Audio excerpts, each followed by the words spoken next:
Hello, my beautiful friends. What an amazing day it is, and welcome back. I hope your weekend was outstanding and absolutely incredible, and you're returning bursting full of energy. We've got a bunch of business to attend to.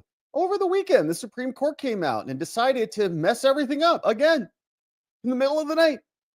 And so we're going to talk about it. We got a very angry Judge Alito and more. But it is a beautiful Monday, my friends. Before I give you a preview on what's coming up, I want to wish you a very happy Easter. I hope your Easter was amazing. And if you're still celebrating on this Easter Monday, the joy continues. Also, pause to pay our respects to Pope Francis, who passed away. I think a little unexpectedly. We knew he was sick, but he was just hanging out with JD Vance.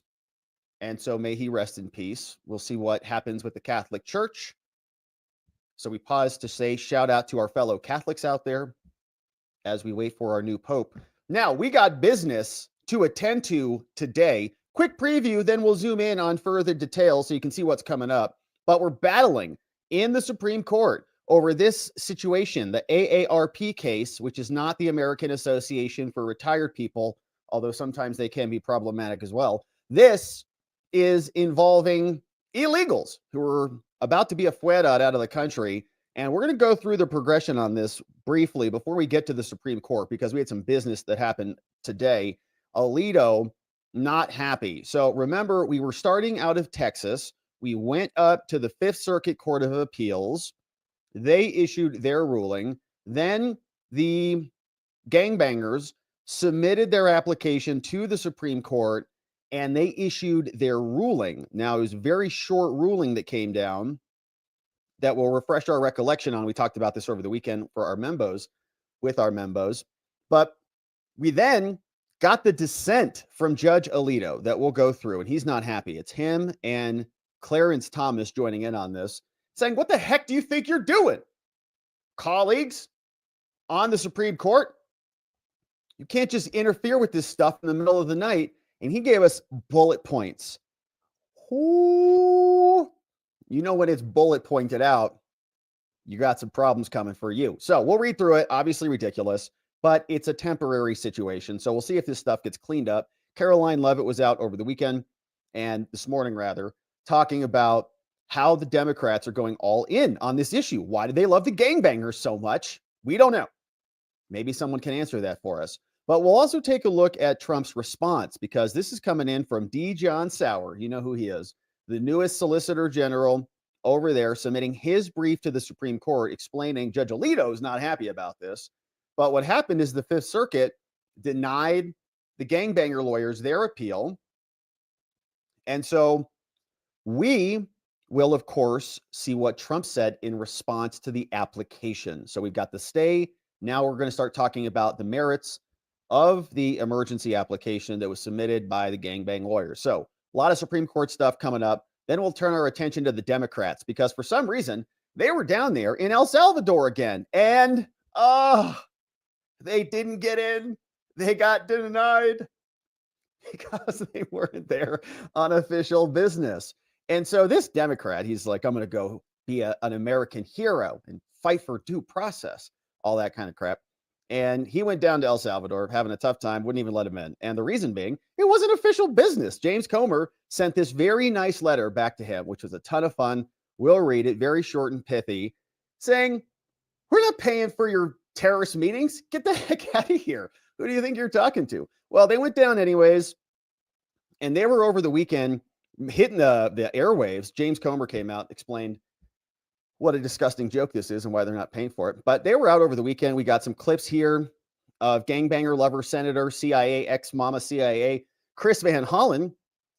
And he didn't even ask the gang member whether or not he was a gang member, because they don't really care. It's much more about stopping Trump and codifying illegal immigration by shoehorning in claims that would suddenly create precedent to give 15 million illegal aliens the same rights as Americans, okay, which is obviously ridiculous. So we're going to be fighting hard to stop that. And I've also come up with a list here of an FAQ, all right, and we're responding here And this is over at the Lodge, watcherlodge.com in the research tab if you want to check it out. But I come up with here an FAQ list.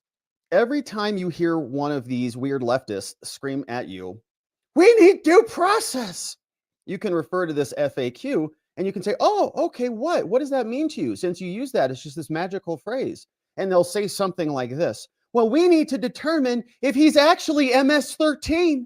And then you can just refer to this FAQ list and you can say, oh, well, we already got due process for that.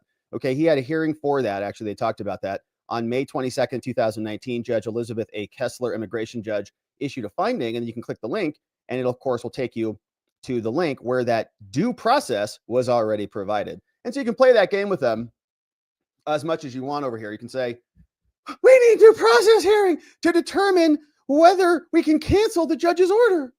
Okay, you can go refer to that. You can say, well, the judge who granted the withholding of removal is an immigration judge called David Jones. He's an Article 2 judge, not an Article 3 judge. When you invoke the Alien Enemies Act by operation of the law, Section 1231, U.S. Code, 8 U.S. Code, then what you can do is say that the law is, by operation of the law, invalidated, right? The withholding order is invalidated because he's now been designated an alien enemy.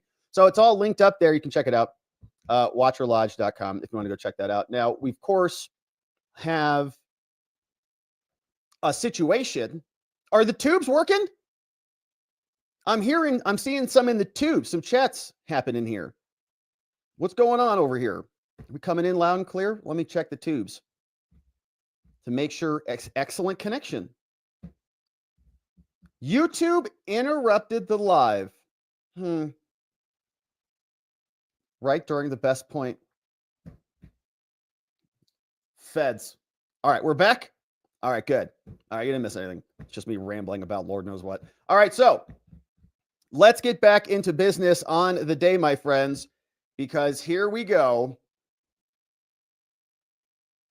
We're good. We're back. All right, good. Just making sure. Just confirming. 5 by 5. Thank you, TJ. All right, so let's get to it on the day because we got some Supreme Court business to attend to. Judge Alito is not happy. He submitted his dissent responding to the Supreme Court's middle of the night stay against Trump that was filed by ACLU gangbang lawyers because they were unhappy with what the other courts were doing. And we're going to go through this. It's a 5-pager, and you know Judge Alito's not happy about it. He's also joined by Judge Clarence Thomas, and they've got bullet points in this dissent. See that here? Not only did you do this, but you did this, bullet point and bullet point and bullet point. And so it's juicy. We're going to come back to that, but I want to set some context for how we got here because the Supreme Court gobbled this case up and made a decision in a very unprecedented and irresponsible manner. And it's not me just saying that. They acted with haste in a way that was without, I think, concern for the ultimate deference that they've claimed is owed to the executive branch in their prior rulings. So where this started is in Texas. Now, what's happened here predominantly is the Democrats don't like to be in Texas because they lose in Texas. So they go over to their BFFs, James Boasberg, Jeb, in Washington, D.C., or to Judge Zenas in Maryland, and they say, help us. They know that their claims should originate under habeas in Texas, but they just pick them up. They drape them in colorful constitutional claims about due process or whatever, and then they take it out into other jurisdictions. But this is what happened in Texas, and it was a filing that was included in the background before the Supreme Court got the case, right? They submitted this. They said, this came down from a judge in Texas, and we see that this is the case involving AARP, right? They sued in Texas because the people are held there in Texas, and AARP is not the American Association for Retired People. It's some dude named AARP. So before the court, they say, is an emergency application. We've got these two people, AARP and WMM, and they're saying, don't remove us. Now, this judge in Texas, we're going to fast forward through this. We read the full thing over on the weekend with our membos. But here they say factual and procedural history. Okay, this dude is a Venezuelan national, sought asylum, ICE detained him. He's been transferred from a jail in Minnesota and more. This other person, WMM, Venezuelan national, right? Supreme Court's going to rule on this in a minute. But they say they're going to be imminently deported to El Salvador, these two people, immediately. Now, they also moved for a restraining order, the gangbang lawyers, and the court ordered the petitioners to provide notice and more, right? This is the judge writing. And he says, look, the court is going to deny the motion for the gangbangers. He's saying the Supreme Court recently came down and says it leaves no doubt that the detainees, like these two people, are entitled to some level of due process and judicial review. But they've gotten it.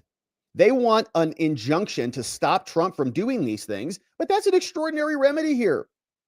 Now, so we are being asked, writes the court, to decide as soon as possible to restrain the federal government, Trump, from exercising his immigration powers. This is a big deal. And you have not met your burden. First, the Supreme Court already undermines your assertion. And the Supreme Court also noted that the detainees' rights against summary removal were not even currently in dispute. And so they've made clear. And the government is following the Supreme Court, right? They're recognizing this. And the government, they're writing back to the ACLU, has no plans to even remove these people until the habeas petition, which has always been the proper action, is resolved, and it will notify the court if that changes. Okay, so if Trump says, okay, these two people who are here, if we want to remove them, we'll let everybody know about it.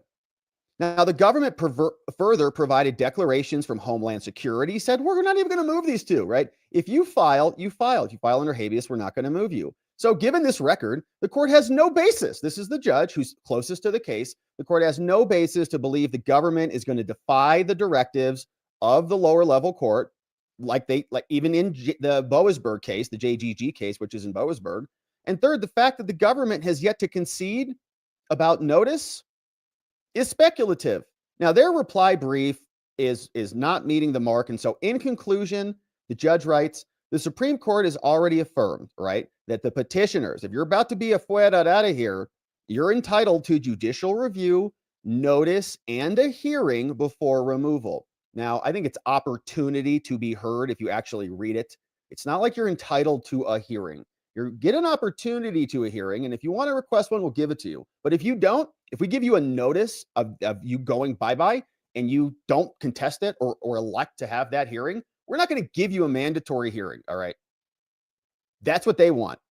Now, that's not what the Supreme Court said. We've read that opinion like 5 times here. Now, the government agreed with this statement before the Supreme Court and before this court. So Trump's not doing anything bad. What are you freaked out about? So the ACLU and the gangbangers have not made a sufficient showing at this stage. This is in Texas, obviously, which is why we're getting a great ruling here, to convince this court that the government's going to violate anything.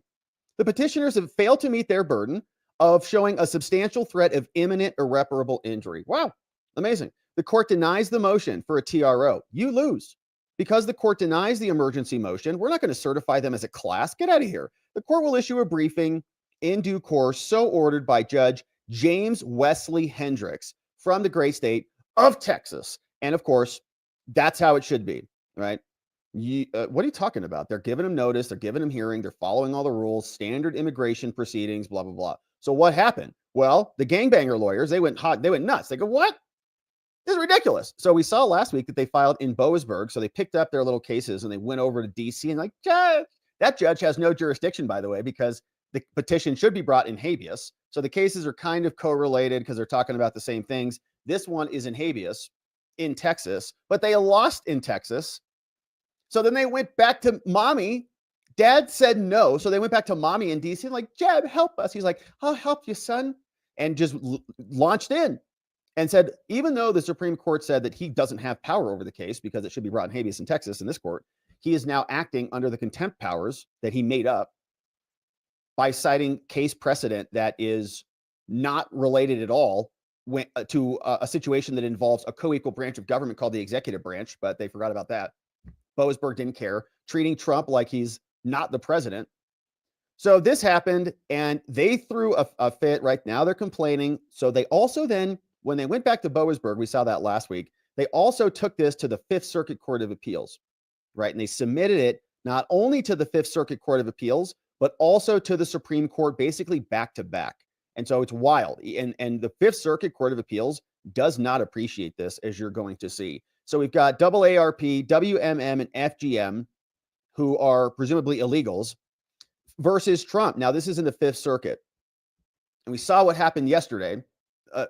from the reading of this, judge just issued the order, okay, saying you can't stop them from doing anything. They've given you notice. They've given you hearing. They've said that your clients are not going anywhere. So stop your hysterical freaking out.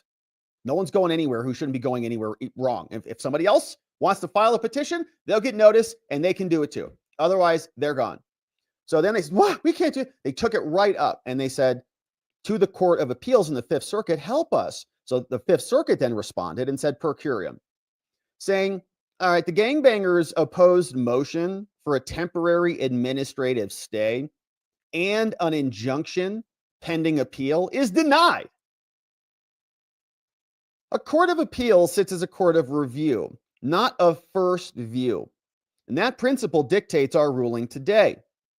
They write, just yesterday, the district court entered an order that we just read, indicating that the government states that authorities will not remove the petitioners during this litigation. Okay, Trump said, we won't move your gangbangers. Chill out. And it will alert the court if that changes. We just read it. If petitioners are concerned that Trump's position has changed, they should have litigated these concerns before the district court in the first instance. If you think that they've changed, go alert the court. He just told you, alert me. Like the judge said, alert me. Hello. Now, we don't doubt the diligence and the ability of the respected district judge in this case to act expeditiously when circumstances warrant. So if something changes and he's going to remove your clients, just tell him. Tell the judge. He'll handle it when circumstances warrant. Now, the gangbangers insist that they tried to proceed before the district court in the first instance. We did, Your Honor. And the district court simply refused to act. No, they didn't. They refused to give you exactly what you wanted. All right. You lose. The judge says no, that your client, actually, you win. Your clients are not going anywhere. But they want a class action. They want to certify it so nobody can go anywhere, anytime, for any place, for any reason. The judge granted them, your clients are here. They're like shackled in here. They're not going anywhere. But the district court's order today indicates that petitioners gave the court only 42 minutes to act and did not give the government even an opportunity to respond. All right. So to be clear what this is saying, the ACLU gangbangers, they filed their claim with the court, and the court, they said, Your Honor, if you don't act immediately, then we have to appeal. And they're like calculating the time between the submission to the lower judge and the appeal. So they basically filed them simultaneously, right? They didn't even give the judge an opportunity to address it. They filed it with 42 minutes, okay? This is weird because the Supreme Court is then going to jump in on this and stop it. So these gangbanger lawyers are filing in multiple things. Judge, lower district court judge, stop it right now. Oh, didn't do it. I've just submitted it, just faxed it over, just filed it, emailed it over, submitted it through ECF, whatever. Got it. And nothing from you? File Fifth Circuit. Do it again. Right? File another one with the Fifth Circuit. And then they went up to the Supreme Court too, back to back. Now the appeal, writes the Fifth Circuit, is dismissed for lack of subject matter jurisdiction and substantially for the reasons stated in Judge Ramirez's concurrence. So here's what the judge said, Fifth Circuit. He says, all right, look, this court has jurisdiction to review interlocutory orders. So appeals kind of in the middle of the case, including orders that refuse or dissolve injunctions. The law says that, as well as orders that do not expressly refuse an injunction, but have the practical effect of doing so. It says a litigant appealing an effective denial of an injunction must show there's going to be serious consequence and it must be greater harm than normal. They have identified here, petitioners, right, the gangbangers, have identified sufficiently serious consequences, writes this judge. Removal of individuals detained under the Alien Enemies Act to a foreign country without notice within a reasonable time in a manner that will allow them to actually seek habeas relief in the proper venue before this removal occurs. All right. And we have talked a little bit about this, but ultimately it's going to get into the specifics here and the details. Okay. What is the notice? Like literally, what is on the notice written on the document, on the 8.5 by 11 sheet of paper? What's on there? Is it in English? Is it in Spanish? Does it advise them of a notice to request a hearing? Does it have a checkbox that say, I'd like to request a hearing? It is in Spanish. Me gusta requestar una hearing. You know what's on there. Then they can take it and once they get that notice, we've given them notice, and then they've got how much time before they can actually put them on an airplane and get them out of there. Or if they request a hearing, then what happens next? Do they get appointed ACLU lawyers? That's what they would want. Now, nevertheless, right, they say, the Fifth Circuit is writing in concurring opinion, says, nevertheless, in other words, they've said that, right? We know notice, time, got it. Habeas, great. That's all fine. Nobody's challenged that at all. And by the way, this is what Trump has said from the beginning. If they want to complain about it, they can, no problem. File in habeas, just do it in their district. Always been allowed. So for anybody who is, there's no due, yes, there's always been due process by operation of a petition for habeas corpus. Nobody's denied that at all. They just got to file it in Texas. So quit your crying, right? Kilmar could have done it. They all could have done it. In fact, Kilmar did do it. Saying, nevertheless, what counts as an effective denial is contextual. Different cases require rulings on different timetables. I don't think Kilmar, I'm not sure if he filed a habeas petition because he was in Maryland, and that came in after the fact. So I think they tried to shoehorn that in there, and then Zenas refused to. So in other words, he didn't file it in the proper jurisdiction, right? Just to be clear, just to clear that point up. But nevertheless, what counts as an effective denial in contextual different cases require rulings on different timetables. Writing, district courts have wide discretion in managing their docket, and they do not necessarily deny a motion by failing to rule on a party's requested timeline, right? So in other words, that 42-minute timeline, issue this or else, judge. If we're not following your timeline, get the hell out of here. Here, the gangbang lawyers filed a motion for a TRO just after midnight on April 18th. Around noon the next day, they filed a motion seeking status conference and informing the district court that they would construe the district court's failure to act within 42 minutes as a denial. Judge, if you don't respond within 42 minutes, we're going to consider you have denied us and we're going to appeal. It's like, what? Even this judge, what are you talking about? And this judge even agrees with them. He's like, yeah, no, like if you remove these people and there's no notice and everything, like that's a problem. You don't give us 42 minutes, respond or else. Man, the ensuing appeal after the district court failed to meet this unreasonable deadline divested the district court of jurisdiction after they did that, right? So once you appealed it, you kind of took it away from the lower court. And so the lower court couldn't complete its filings, couldn't complete its review. And they gave the government an opportunity to respond and issue rulings. They could have done it all by April 19th, but you couldn't do that. So although the declarations fully reflect the need for urgency, we cannot find an effective denial of injunctive relief based on their failure to issue their requested rulings in 42 minutes. In other words, like, what are you appealing here? You're appealing a denial? He didn't issue a denial. You just were upset he didn't respond in 42 minutes. So get out of here. It's like, go ask your father. Your father hasn't responded, so you go ask your mother. You got to wait for father to say. So we can't overrule father. Now, the appeal is dismissed for lack of subject matter jurisdiction under the law. And so get out of here. All right. So now the ACLU gangbang lawyers are so peeved, right? Because they've lost 2 cases now, that now they're in the Supreme Court. So they went to the Supreme Court. And as we recall, what their original filing was not a monster filing, but we read through it previously a bit. And what we saw here is this is an emergency application. You're going to get rid of these people. Stop Trump from doing this, right? This is what got submitted to the Supreme Court. And the response from the Supreme Court came back down in the form of a very short order.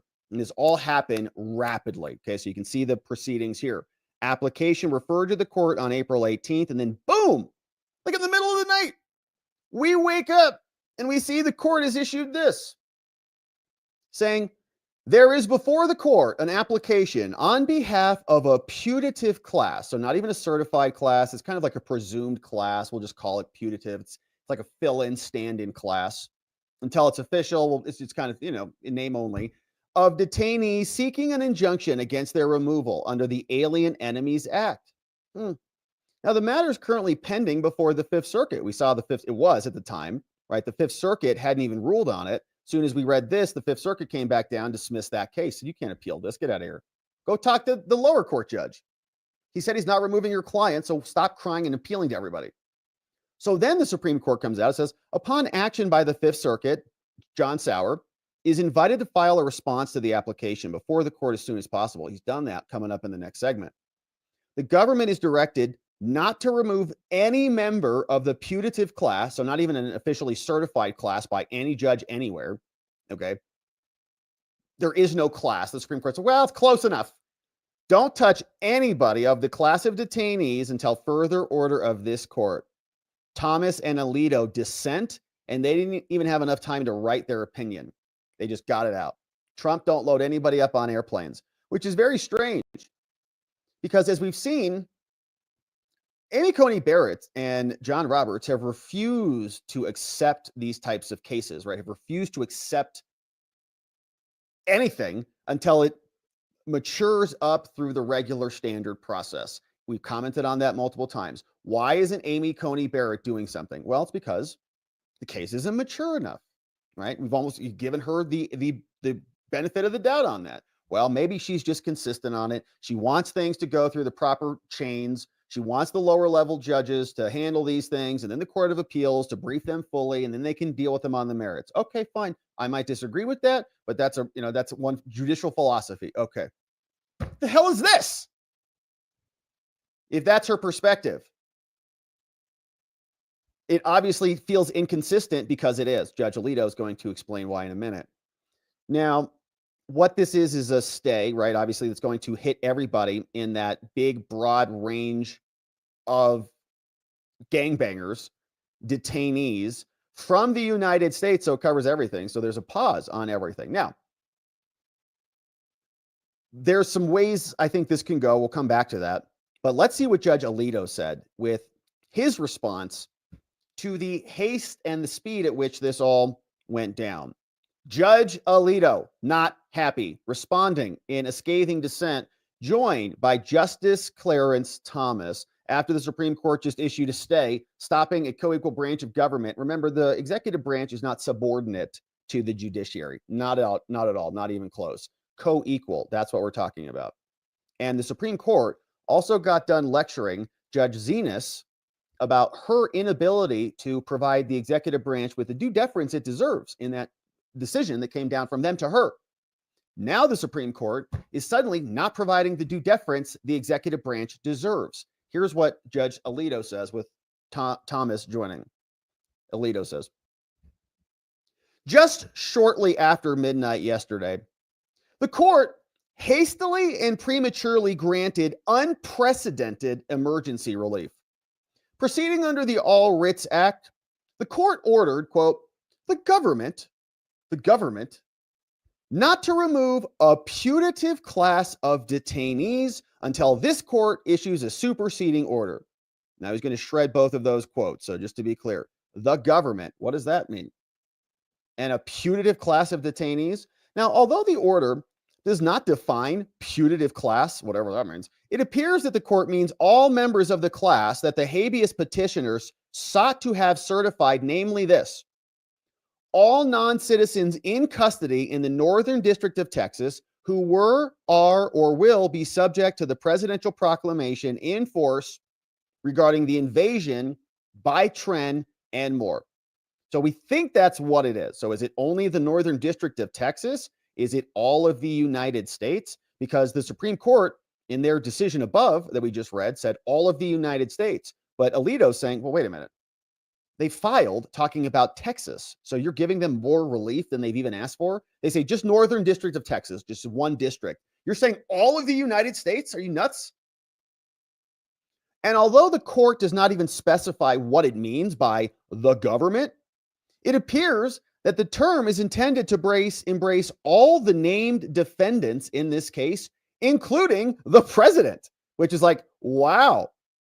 So the Supreme Court is now ordering the president to do something. Well, that's pretty interesting, because that's not how that works. They don't order the president to do anything.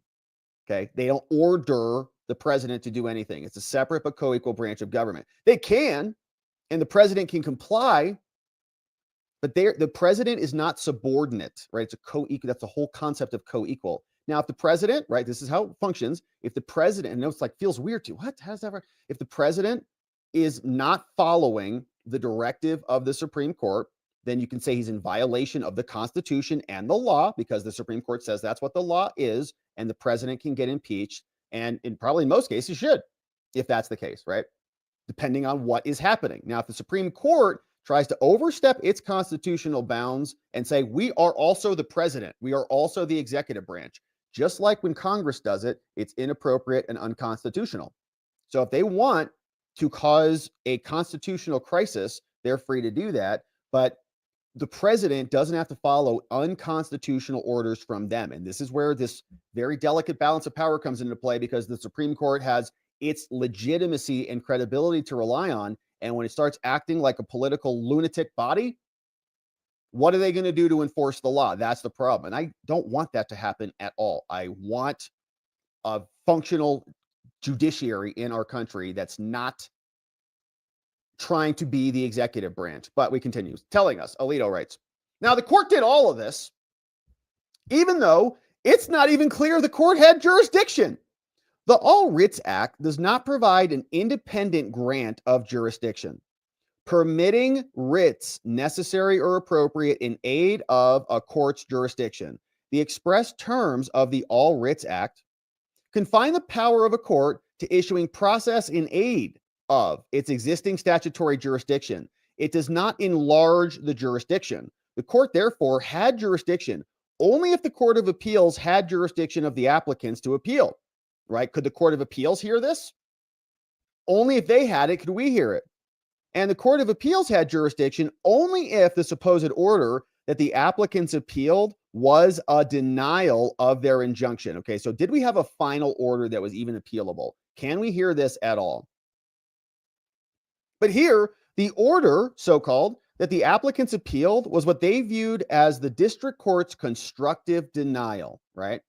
The judge, they said, if you don't get back to us in 42 minutes, that's a denial, and we're going to appeal your denial, whether you like it or not. Even the Fifth Circuit goes, what the hell is that? No, get out of here. You can't do that.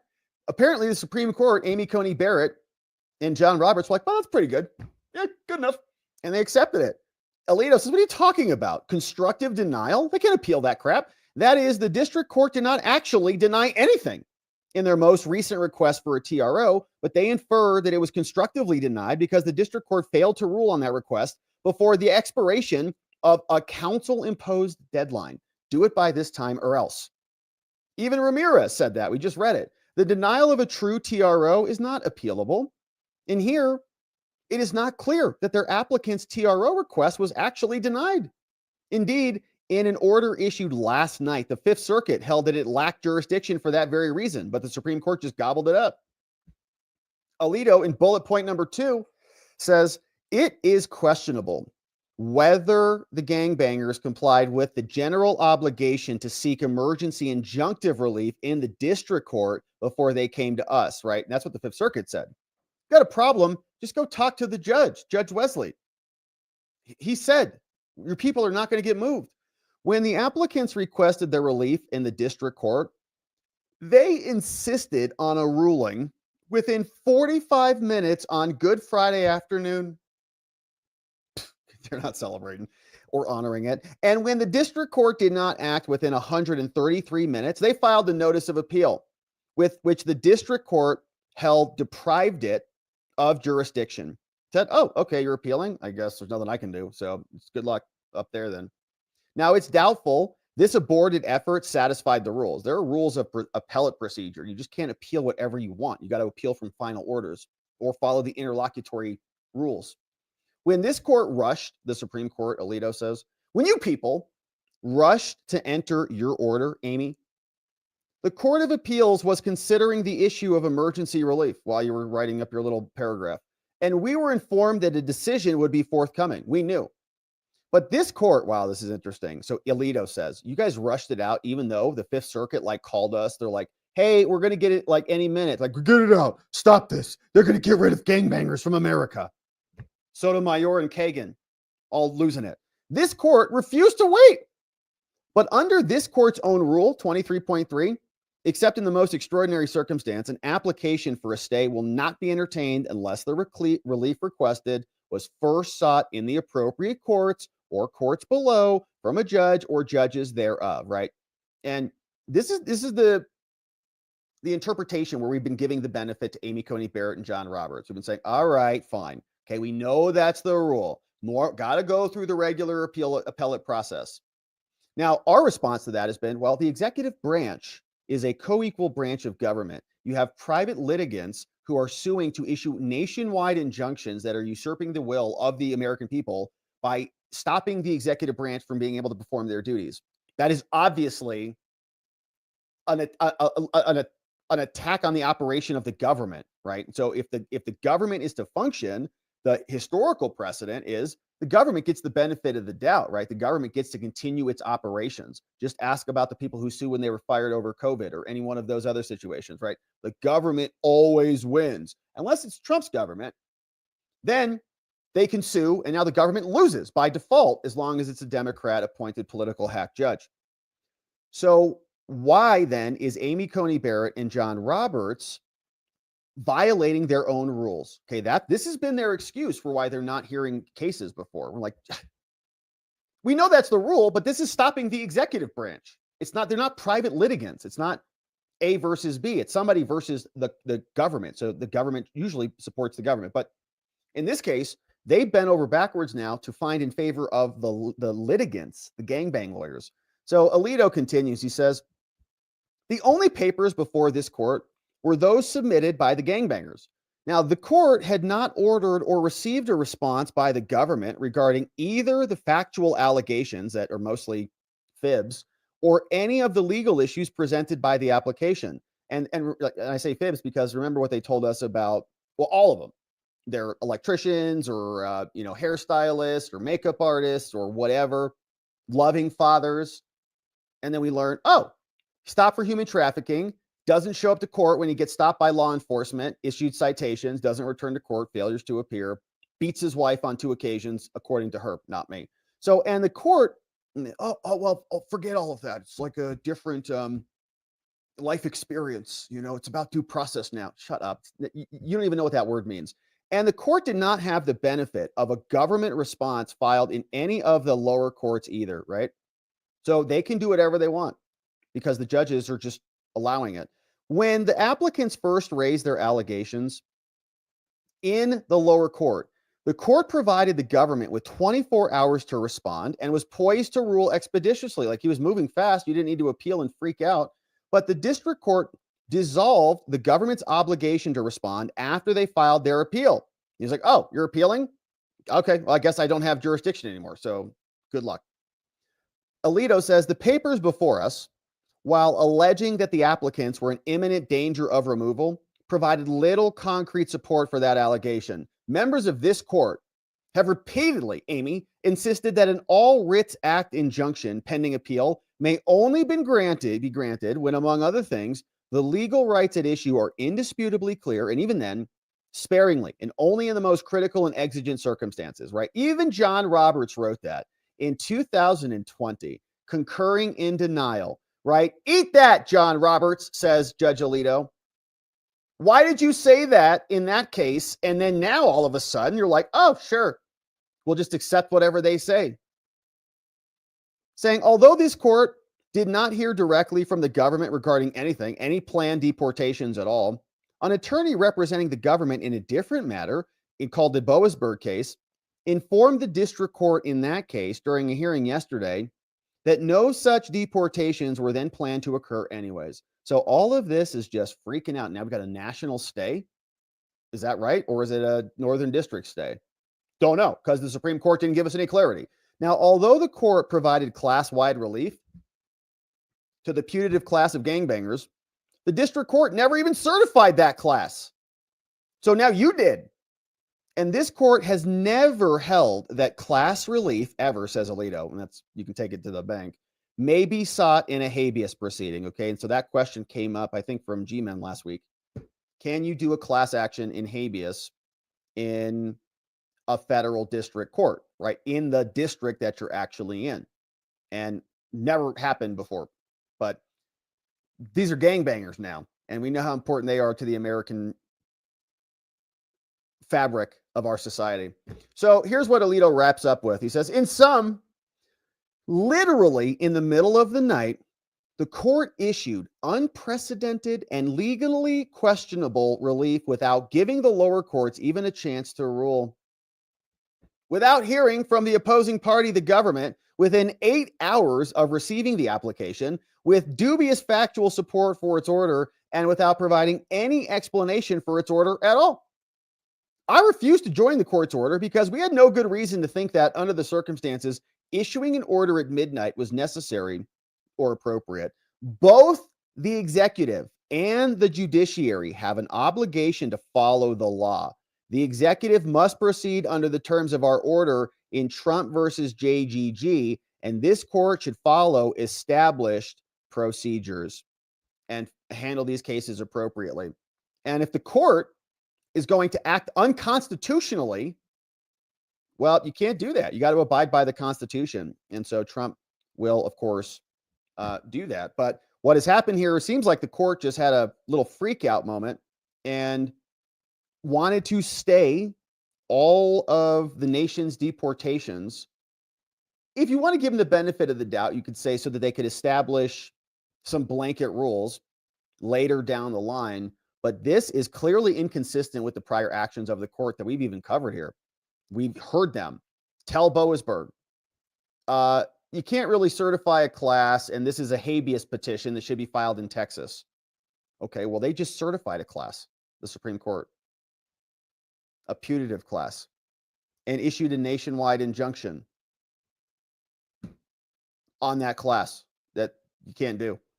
And then they also told Judge Zenas, you owe due deference to the executive branch. We don't think you can compel them to effectuate anything because it's the judiciary.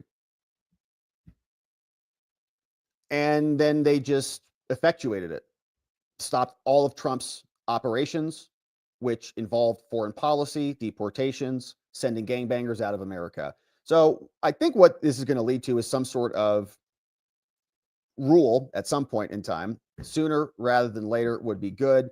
But we'll come back. We'll talk about what Trump said in the next segment. Meanwhile, here is what Caroline Leavitt said this morning, saying, over Easter Sunday, the Democrats spent their entire time not celebrating the resurrection of our Lord and Savior, but instead celebrating the resurrection of Kilmar. He is an illegal alien, a foreign terrorist, and a criminal MS-13 gang member who violated our country's laws by coming here in the first place. And shame on Senator Chris Van Hollen and the entire Democrat Party, who wasted Easter Sunday going on every television show in the country to advocate for the return of an illegal criminal gang member. There is a litany of evidence proving this individual's ties to MS-13 that has been confirmed in 2 different courts. There have been multiple law enforcement officers who have affirmed his MS-13 gang affiliation, and this is who the Democrat Party is advocating for. It is ridiculous. The president, this White House, the entire administration will continue to focus on deporting these illegal alien gang members and criminals from our nation's interior and enforcing our country's immigration laws. That's what the president was reelected to do. And I would add that the overwhelming majority of Americans continue to support the deportation of illegal criminals. A recent CBS poll showed that 89% of the American people support deporting illegal criminals from our homeland. So the president will continue to do that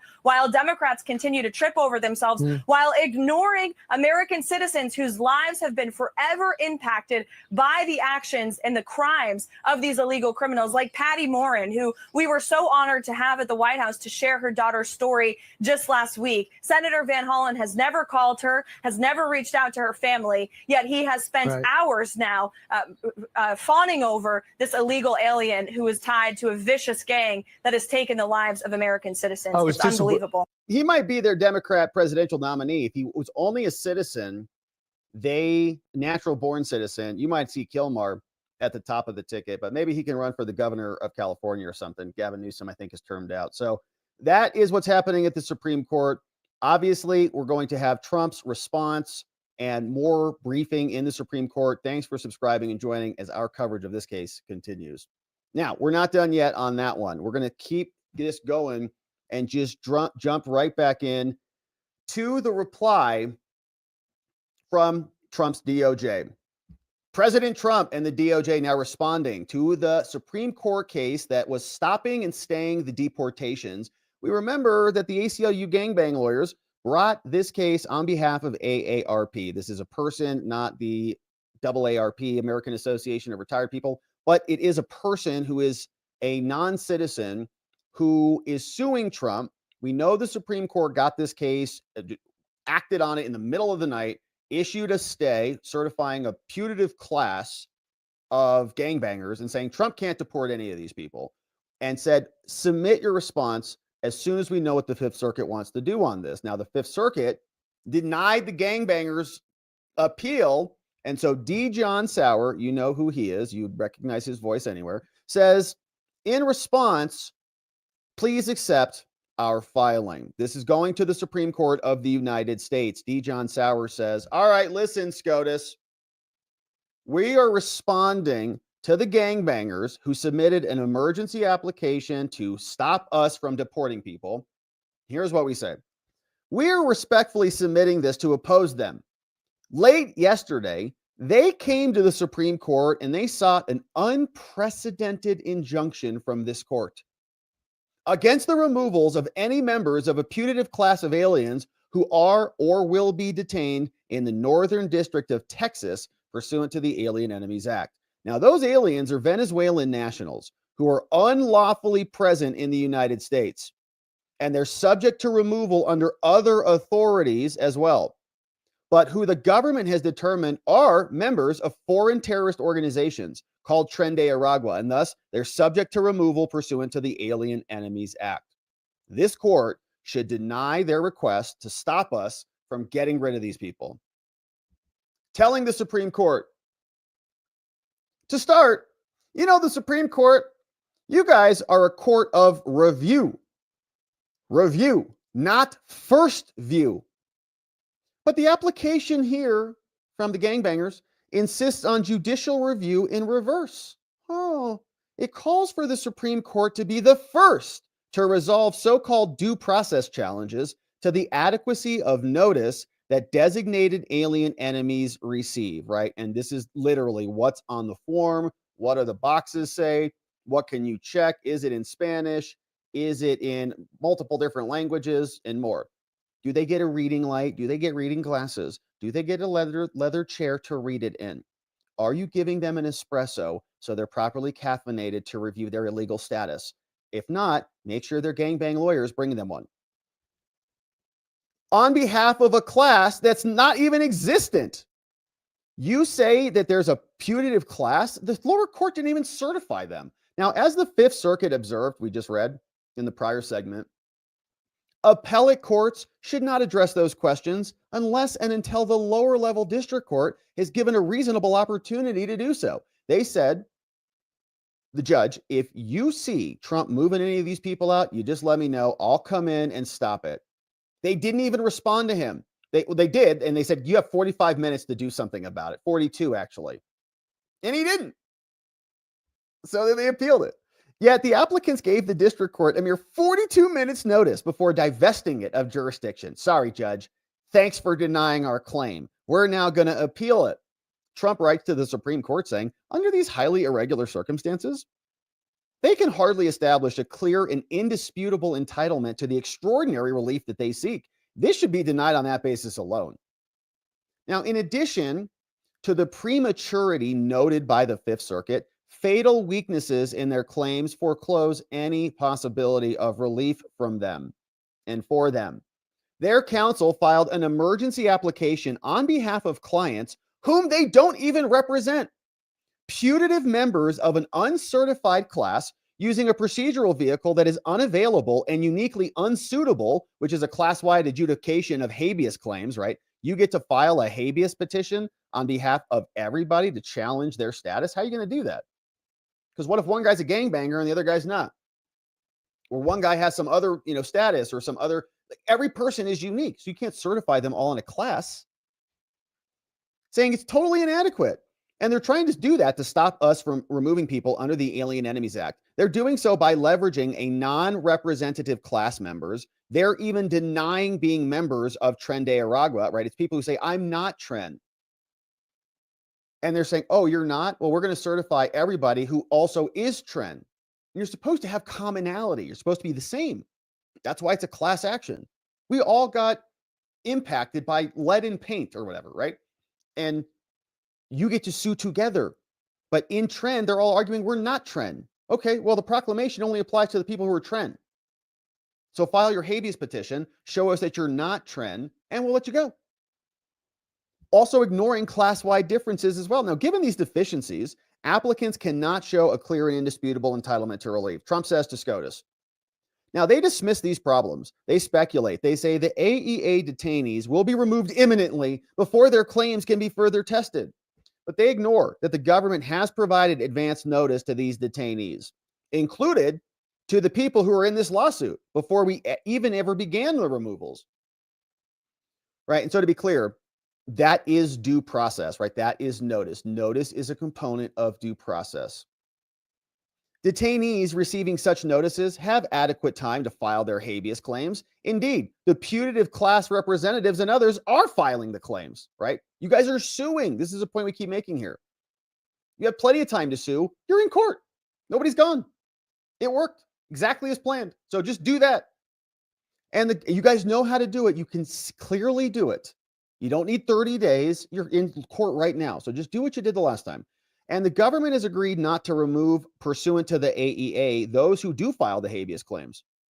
So no one's getting removed who is challenging it properly. This court should dissolve its current administrative stay that was issued by apparently 7 judges, including Gorsuch and Kavanaugh, wild, to allow the lower courts to address, but maybe they were asleep, who the hell knows, to address the relevant legal and factual questions in the first instance. They'll wake up groggy like, oh man, I took, one extra Ambien that night. Shouldn't have done that. Waking up, what? Injunction for who? Sure. Stay everything. Whatever you say, Amy. I got to go back to bed. I can't even see straight. So the court should limit the administrative stay to removals pursuant to the Alien Enemies Act and leave undisturbed our ability to remove these people. Here's why. Now, the president issued a proclamation. They say the president issued this proclamation calling Tren de Aragua a national, transnational criminal organization that originated in Venezuela and done a bunch of things, conducted kidnappings, extorted businesses, bribed public officials, authorized its members to attack and eliminate U.S. law enforcement, and to eliminate a political figure in Venezuela. TDA has been designated a foreign terrorist organization by the Secretary of State. Now, that designation reflects the Secretary's finding that TDA engages in terroristic activity and terrorism that retains the capability and threatens the United States and national security of the United States. And this is going to be a very interesting battle because I think one of the strongest attacks that the left will bring against all the alien enemy stuff is to say, well, they're not a foreign power. They're not a foreign country. They're not a foreign nation. They're not a foreign government. And they can go back to history and say, well, when this was invoked against the British in the War of 1812, the British were an enemy combatant, right? Or when FDR used it to intern the Japanese, even citizens at the time, he did that, remember? They said, they could say at the time, well, Japanese were enemy combatants. Now, what FDR did is he went after everybody. He also went down. He went after a bunch of different countries who were even allies were getting targeted under his executive orders that emanated from the Alien Enemies Act and more. But you can see how the Supreme Court could kind of scrape it off and say, well, the act really is for governments. And you say, well, it's not really how it works anymore. Our whole kind of operation has been against terrorists and non-named entities for the last 20, 30 years. And how many people have been harmed by terrorists or transnational gangs versus how many Americans have been killed by those entities versus uniformed nation states over the last 20 years, right? Not even close. More like a lot to a little. So how the court is now going to, and there's a lot of Supreme Court case law on terrorism and how terrorism is a great threat and how the government and the Patriot Act and all this crap, right? Terrorism is a big deal. My point is their defense is going to be, no, you can't use the Alien Enemies Act to go after these terrorist groups. They're just criminals. They're not terrorists. They're not alien enemies. They're just gangbangers. You can make the alternative point on that terrorism is kind of why this whole country shifted, okay? After 9/11, everything changed. So how dare you contest the presidential proclamation identifying that? Anyways, on March 14th, the president signed the proclamation, which was published on March 15th, invoking authorities, saying, these are terrorists. A predatory incursion has happened. The provision elaborated on related powers, including the power to direct the conduct toward the aliens and to remove them. The March 14th proclamation outlines his findings. Trump writes to SCOTUS that the TDA members meet the criteria for removal under the AEA. These findings are undisputed here. The president found that TDA is doing the following: conducting irregular warfare, undertaking hostile actions against the United States. Yeah, just ask anybody who's lost a kid to one. The president additionally found that the TDA and other criminal organizations have taken over the Venezuelan territory, resulting in a hybrid criminal state. Yeah, how many teens or dead women are in the United States as a result of gangbangers from foreign invaders in our country versus like the Russians, for example, right? Moreover, TDA is closely aligned with Maduro's regime in Venezuela and has infiltrated the regime and military and law enforcement apparatus, right? So they'll respond, right? So Trump is now making the connection under the AEA. This is kind of a government, right? This is a governmental thing. They're going to come back and say, no, that's not true. Those facts are not true at all. Based on those findings, the president proclaimed that all Venezuelan citizens 14 years of age or older who are part of TDA are within the United States, are alien enemies, and they remain deportable under the authorities under Title VIII as members of a foreign terrorist organization or otherwise. And here's the U.S. Code citing that. So once it's labeled, boom. Now, the JGG case. On March 15th, 5 Venezuelans, this is the Boasberg case, detained at an immigration detention center in Texas, sued in D.C., okay? They were in Texas. They sued in D.C., in Boasberg, because they're forum shopping for their BFF, Jeb. The detainees moved to certify a class of all non-citizens. Boasberg granted it. They initially sought habeas relief there until Boasberg said, yeah, you got to drop that claim. Otherwise, I got to dump your case. You got to go take that to Texas. The same day, the district court, just like this court did, the Supreme Court, in issuing these immediate stays, issued TROs saying, don't remove anybody. And then, of course, Trump appealed all that, said, you guys need to file this in habeas. Then the Supreme Court vacated Boasberg. We read it here. Said, you have no power. They should have filed in Texas. The court recognized in that the Alien Enemies Act largely precludes judicial review, okay? If the judge was the person who got to decide and say, well, Tren de Aragua was actually not alien enemies, or MS-13 is not really alien enemies, then that judge might as well be president, okay? We didn't elect the judge to make that subjective determination. Trump made that determination. Joe Biden and Democrats, their political position was MS-13, I think it still is, they're national heroes who are better than you.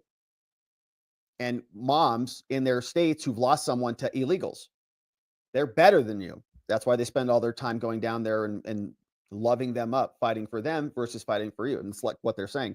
So if that's their position and the American people reject that position, Trump comes in and he says, here's my position. I identify a threat because I have eyes and ears and a brain that functions. And I'm going to use the law to execute what the American people elected me to do. Pretty basic. If a judge can come in and substitute his decision for that and say, actually, that's not really what that's for. Actually, we think that you're doing something racist, or there should be more due process, whatever, and comes up with basically a violation of the law to substitute his judgment in, that's a violation of that judge's power. They're acting outside of the law. Now, they may have a bunch of plausible justifications for doing that, right? To say, well, no, due process and Fifth Amendment, APA, and all this crap. But we know ultimately what they're doing. And the Supreme Court is coming down and admitting, right, this is why they're highlighting this, largely precludes judicial review. Congress said, you can't review this stuff because of that problem. But the court then, Trump says, held that an alien detained under the AEA is guaranteed limited judicial review as to questions of interpretation and constitutionality of the act, as well as to whether he or she is in fact an alien enemy, subject to detention and removal under the statute. The court agreed with the government that such review must be brought in habeas, in the district of confinement, okay? So if somebody wants to go and challenge and say, whoa, whoa, whoa, I am not Tren de Aragua, no problem. Go file it in habeas in Texas on your own. You get to go file it. There's your judicial review. Go enjoy it. Now, again, subject saying, well, what about the interpretation of the act? The act says it's Tren de Aragua, and somebody's like, well, I'm not really Tren de Aragua. I'm kind of something else. Well, how does the act apply to you? How does the proclamation apply to you? It's for you, not for a class of everybody. The court then, now because the detainees had brought the wrong claims in the wrong court, oops, the district court lacked authority to issue the TROs. The Supreme Court said that. Judge Boasberg's injunctions were vacated. Now, the Supreme Court, they write to the Supreme Court, reminder, hey, reminder, you guys said this. You said must be brought in habeas, quoting you. You said it is largely precluding judicial review. You just said that like a week ago. This court further clarified that as, quote, as a matter of due process, Alien Enemy Act detainees must receive notice after the date of this order that they're subject to removal under the act. And so in keeping with the context of the nature of due process, it's context sensitive, the court did not mandate any specific notice procedure. Because what's the court going to say? What if you need to get a terrorist out of your country in 5 minutes? That's a special, the president has that power to do that. Can the court stop that and say, no, only after he's got 30 days to consult with the ACLU? Instead, the court stated the notice must be afforded within a reasonable time, kind of dependent on the circumstances, who it is, what the reason is, in such a manner that will allow them to actually seek habeas relief in the proper venue before removal occurs. Allow them to, okay? It's not mandatory that they get it. If they want to seek it, they can get it. They're not mandated to have a hearing. Quoting the Supreme Court, that's from them. Now, following the court's decision in Boasberg JGG case, numerous detainees have brought habeas petitions. They know how to do it. Great. Courts are adjudicating those claims. Great. Citing a bunch of them. See, look, they know how to do it. It's not that complicated. So you don't need a class-wide stay. Now, applicants don't dispute the government is not removing them. If they file habeas, like it always should have been, then they can stay. Indeed, the government has done so for the class of representatives here, though removal pursuant to other authorities, like other Title VIII laws, remains available, okay? Like, we're not going to remove any of these people, but we could. We don't even need to use the Alien Enemies Act, but we could remove them regardless of that. But because you issued a stay, we'll just hang on to them. They write, on April 16th, not long ago, applicants, AARP and the others, filed a petition for a writ of habeas corpus in Texas, which is the right place to file. They contended the proclamation of Trump is inconsistent with the statutory requirements of the AEA and is insufficient notice and opportunity for review. They then filed an emergency TRO, stopping their removal, and they also filed a motion to certify the class. Now, on April 17th, Texas denied them. The court explained the government had unequivocally, Trump said, no, we're not removing the people. You're here, like, don't remove them. They said they're not removing them. The court thus found that they're not at imminent risk of summary removal at all, and the court reserved the decision on the class, but then they appealed. They filed a second motion claiming, hey, they're going to move them any minute. Now, the district court has since explained, saying they were acting with the utmost speed to resolve these things, but they're important and they're complex.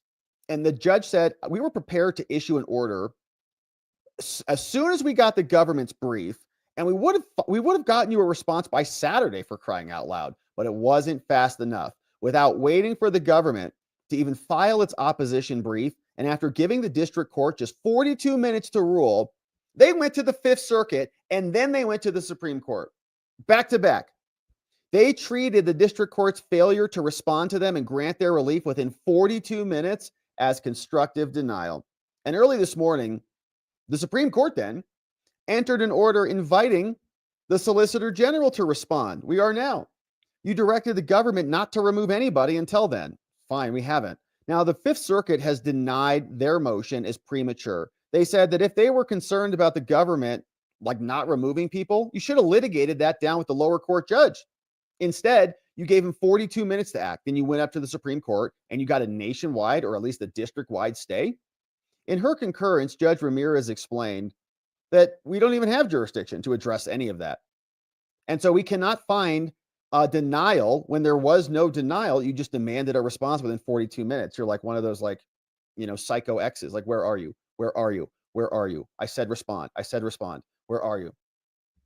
Are you there? Are you there? And then you get the long one.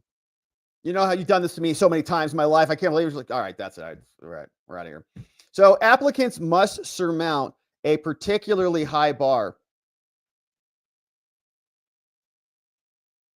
They asked this court for an injunction or alternatively for mandamus relief, both of which require establishing a clear and undisputed right to relief.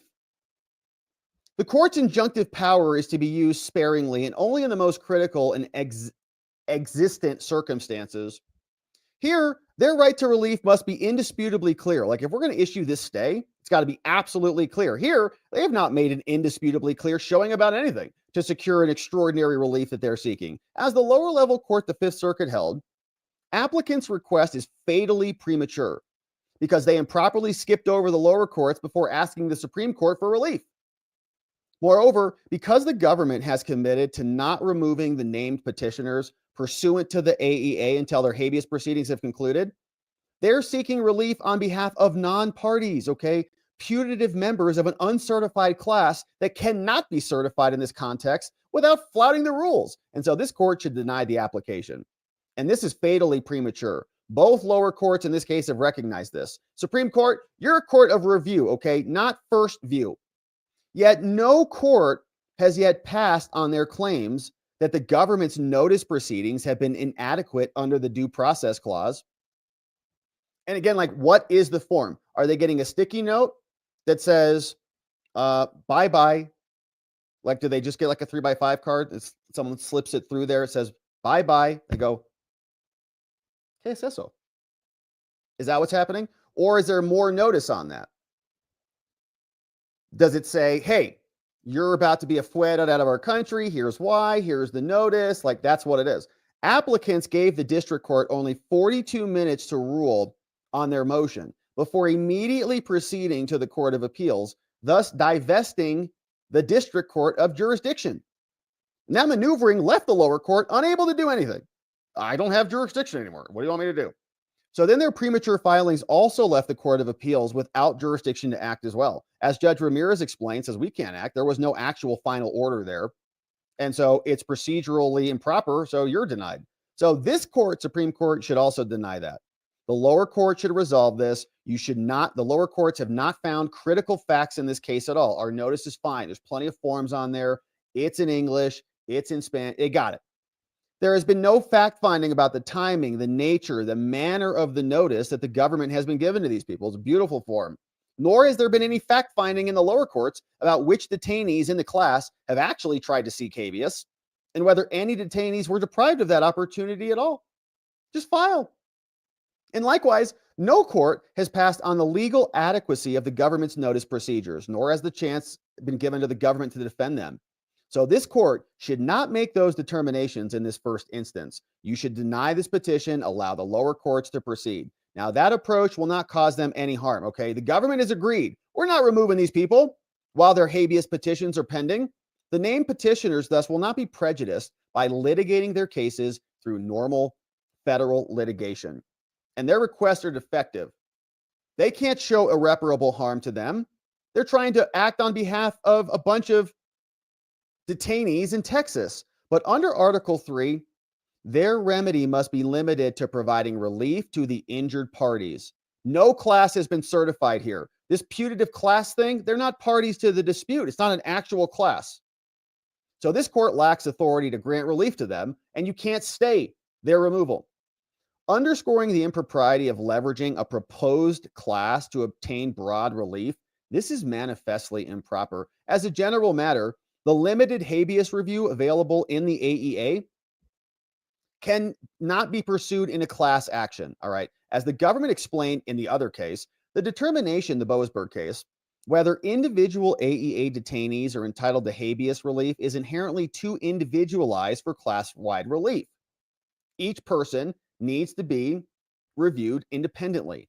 The determination whether a particular detainee is a member of TDA or otherwise is individual. It precludes commonality. Everyone's going to say, I'm not a gangbanger, but we're saying you are, right? So you're trying to like extricate yourself from the class. So how is that a class with commonality? It's not. Moreover, it is effectively impossible to define a class for which a member could be an adequate or typical representative or any class of individuals subject to the proclamation. It covers only TDA members, but the petitioners in habeas disputes dispute their membership. And so the class action mechanism is improper for applicants' claims about notice and due process. Applicants seek class-wide relief on behalf of all non-citizens in Texas. The class as defined includes too much variation to satisfy the rules. To begin with, the proclamation only applies to Tren, but applicants themselves dispute that they are Tren. So it's not, the class has to be representative. So the people who are in the class of people affected by this are not, there's no commonality there. They're not actually representative. And moreover, to the extent the common allegation is that class members all have suffered a due process violation, is what they're saying. No, it's not. It's all the people who are being abused is who we're identifying. That is insufficient to satisfy commonality, right? That you got to have something more than that. The allegation is deficient because due process is flexible, says this other case law from 1976. Indeed, this court has recognized that class action may not be properly the proper vehicle to resolve due process claims at all. And here, although Trump and the government maintains that the notice that was given to these people was adequate, individualized factors, including their language ability, their family existing, and their relationship with a lawyer, may be relevant to determination about what notice is. What is good notice, what's not. Now, their proposed class definition also encompasses individuals who may have no claim to additional notice at all, because they're not even going to challenge their membership. They're not going to file their habeas claims at all. There might be people who've waived this. We can't remove them. The very fact that applicants filed habeas petitions, but others did not, illustrate these differences, right? Some people are not going to fight it. They're just like, all right, just send me home. I'm out. The problems do not end there. The rule states that an injunctive class may be certified if the injunctive relief is appropriate to the whole class. But whether an alien is a member of Tren, whether he has been given sufficient process, whether he's removable under a different provision of the law, or other such questions are individual. You can't have a class action for them. They're not all acting the same. Some people might be Tren, some people might not. As this court has explained, the rules don't authorize class actions when different people are entitled to different outcomes. But they ignore all of this. They don't address the disparities in the class. They claim that class treatment is preferred because there's vulnerabilities to them. But this court has never suggested, however, that there's some sort of exception to the rules for vulnerable classes. Like, where'd that come from? So you can't certify that. Now, at minimum, if this court keeps its administrative stay in place right now, the government respectfully requests that the court clarify that it is administratively staying removals only under the AEA. If we have other powers to remove these people, we can use them, and say that the order does not preclude removal pursuant to other immigration authorities. Putative class members may be independently removed if they're members of foreign terrorist organizations or otherwise. Here's some other section of the law. Applicants do not purport to challenge the removal under any other authority. They're just upset with the AEA proclamation. So clarification is warranted because we're going to continue to conduct our lawful and unchallenged removals under Title VIII. And so at minimum, this court should deny the application. And if you're not going to do that, at minimum, clarify that its administrative order does not preclude the government from removing detainees under the Alien Enemies Act submitted by D. John Sauer, the Solicitor General. And so we'll see what the Supreme Court does next with this. Of course, we'll be waiting for them to issue an update and give us some more deadlines. But that is the latest from Trump in the Supreme Court, wanting to have the Supreme Court vacate their stay so that the deportations can continue. And we're going to keep our eye on this one. Thanks for subscribing and joining us as we do. As soon as the Supreme Court issues a ruling, we'll be here and we'll be covering it. All right, so we've got one more update on the day, and let's get right to it. Starting with this guy. Democrat Kilmar lovers had a bad day. They flew all the way down to El Salvador and apparently were not able to meet with the guy. Here is what one Democrat senator had to say, and then we'll take a look at why he was not granted access. We saw that a letter came down from James Comer. These Democrats submitted a request to get money to have the American taxpayer fund their little dance parties with MS-13 gangbanger terrorists in El Salvador. Comer said, we're not going to do that, and responded with a funny remark over on Fox. But here's what happened today. We had this Democrat senator called Maxwell Frost, and shout out to Western Lensman on X for clipping this for us to enjoy today, shared this one saying, we didn't get in. Oh, no. What do you know? Is there any chance you'll be meeting with Abrego Garcia while you're there? Well, we're actually about to do a press conference to speak a little bit about this, but we got word at the embassy that our request has been denied by the government here locally. They say it's because we're not here on an official capacity. This is part of the reason why Representative Robert Garcia and I sent a letter to Chairman Comer of the Oversight Committee asking for this to be an official CODEL. But we're not giving up. We're going to continue. We have more meetings scheduled for the rest of the day. But part of this, too, is making sure that we keep the conversation alive. We're building off of the trip of Senator Van Hollen, and we're not the first members here, and we're not going to be the last. Okay, so Democrats have found their political nominee for their future. It is Kilmar and more gangbangers. But here is the letter that they got in response. You can see we sent a letter. We asked James Comer for your money so they could go hang out with Kilmar and have some more margaritas like Van Hollen did. They're like, ooh, those look refreshing. I'll take two. They went down there, and Comer sent this one in response, April 18th, before they left. They say, all right, dorks, I write in response to your letter on April 15th requesting that I, James Comer, approve from the committee's budget official travel for you both to visit the country of El Salvador, to meet with a foreign MS-13 gang member whose wife accused him of crimes and who was strongly suspected of human trafficking. Okay. It is absurd that you both displayed active hostility for over 2 years towards the committee's oversight of the Biden border crisis and the consequences of millions of illegal aliens entering the country. Yet now you're seeking travel at committee expense to meet with foreign gang members. You may be pleased to know that a Democrat Senator, Chris Van Hollen, was photographed just yesterday in El Salvador, enjoying margaritas garnished with cherry slices with the foreign gang member your letter references. If you also wish to meet with him, you can spend your own money. But I will not approve a single dime of taxpayer funds for use on the excursion you have requested. Your request is denied. Sincerely, your friend, James Comer. Enjoy the margaritas in El Salvador. And so they went down anyways. They didn't care. They said, fine, we'll use our own money. They went down, they posted this. They said Monday, April 21st, that's today. They say, hey, Representatives Ansari, Garcia, Maxwell Frost, and Dexter, they went down there. They're going to bring attention to Trump's illegal defiance of the binding and unanimous decision that demands the facilitation and return and due process in the United States. This visit comes after Trump admitted to an error. Well, that person was fired. That was a poison pill, by the way. And he was fired. That was Erez Ruvani, who got fired.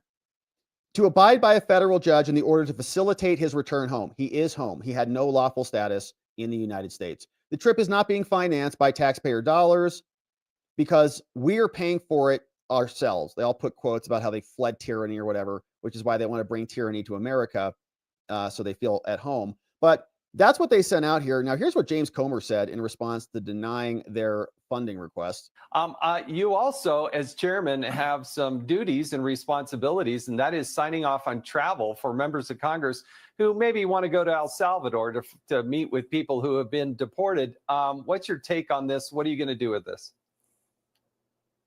Well, I had two members of the House Oversight Committee, Garcia from California and Frost from Florida, and they sat there silent during the entire Biden investigation, during the entire investigation of Border Patrol and Mayorkas that we had in the Oversight Committee. If anything, they were obstructive. They weren't concerned. They showed no concern for the lack of our national security or the violation of our southern border security laws.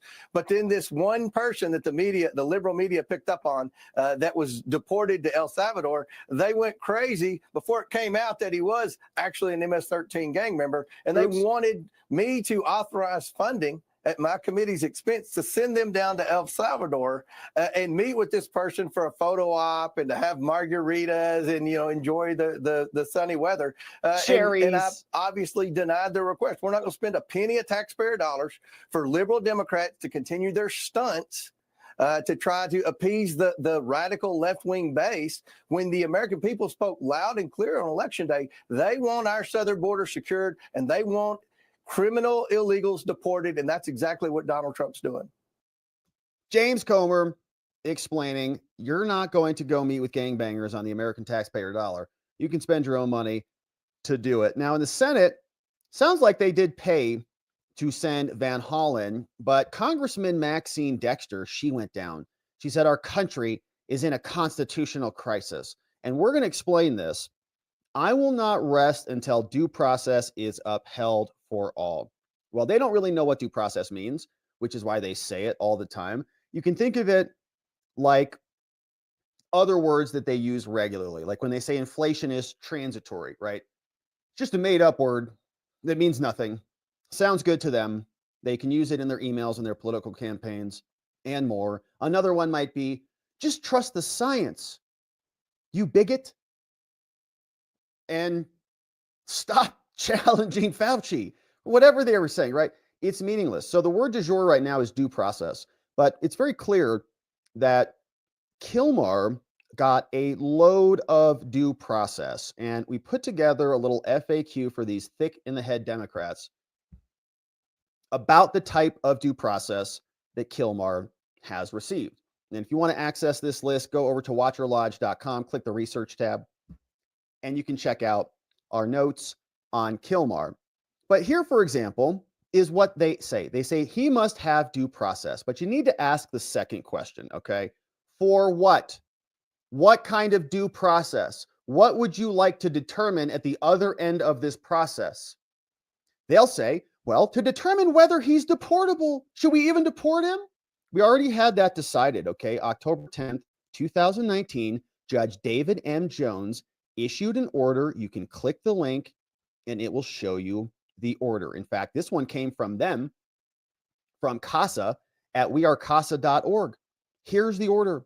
Okay, application for asylum denied. This is the withholding order. We'll come back on that. And he was found to not have lawful status here. His application for asylum is time barred. He was established past prosecution. So this is the withholding. Okay, this is the order of withholding. But it's not that he's lawful status. So the due process for this finding has already concluded. He is not lawfully here. You can read the full order if you'd like to. He already lost this. He is deportable. That was found. There was a due process proceeding on that. The only thing that found was withholding. We'll come back to that in a minute.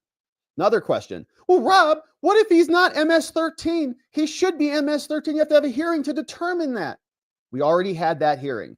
Kilmar already had a hearing. He lost that one. Different judge, Judge Elizabeth A. Kessler, found he was non-bondable, wouldn't let him out because he was a flight risk, and made a finding that there was evidence of MS-13 in the finding, okay? That is due process. That's 2 for 2. Got a lot of due process there.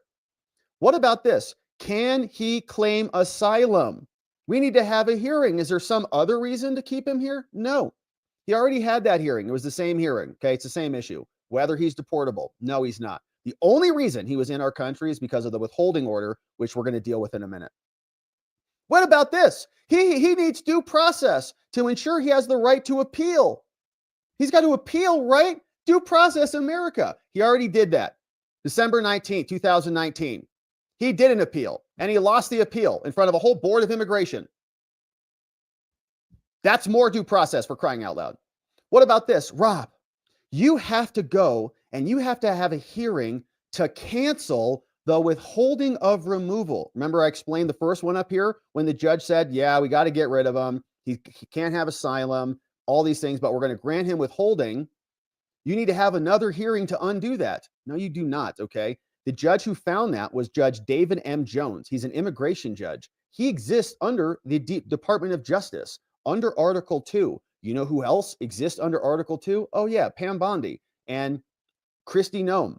So the judge who granted the withholding of removal, I wrote, is an Article 2 judge, not an Article 3 judge.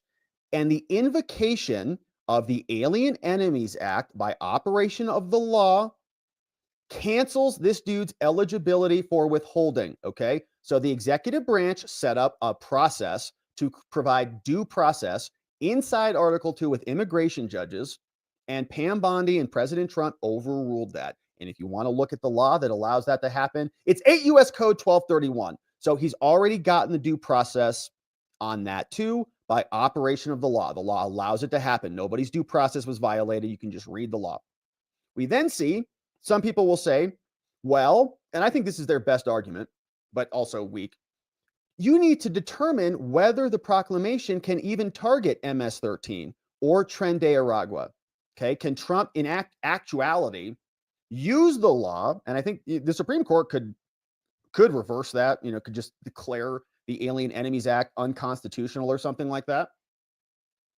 But that's going to undo a lot of their terrorism law because they've also been codified as terrorists, and more Americans have died from MS-13 as terrorists and Al-Qaeda as terrorists than the Russians, right? So what are alien enemies? I think the court's going to have a hard time doing that, but making that decision. But even if they decided we want to overrule the Alien Enemies Act and call it unconstitutional or whatever, because they've done that or they've repudiated Korematsu and the other cases that FDR relied on to invoke the Alien Enemies Act to intern the Japanese citizens, by the way.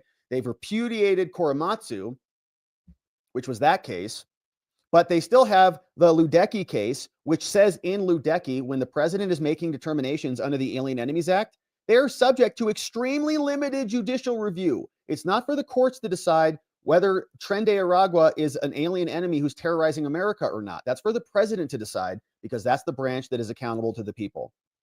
So if you want due process on that, you got it, okay? Trump can make that determination. That's why he got elected. What about this? To determine, Rob, he needs a hearing to determine whether El Salvador is safe. That's a red herring, okay? That's not our problem, whether El Salvador is safe. That's their country, and he's a citizen over there. The withholding of removal protections that stopped us from sending him to El Salvador, first of all, those conditions are no longer present down there because of Nayib Bukele, who's done a nice job cleaning things up.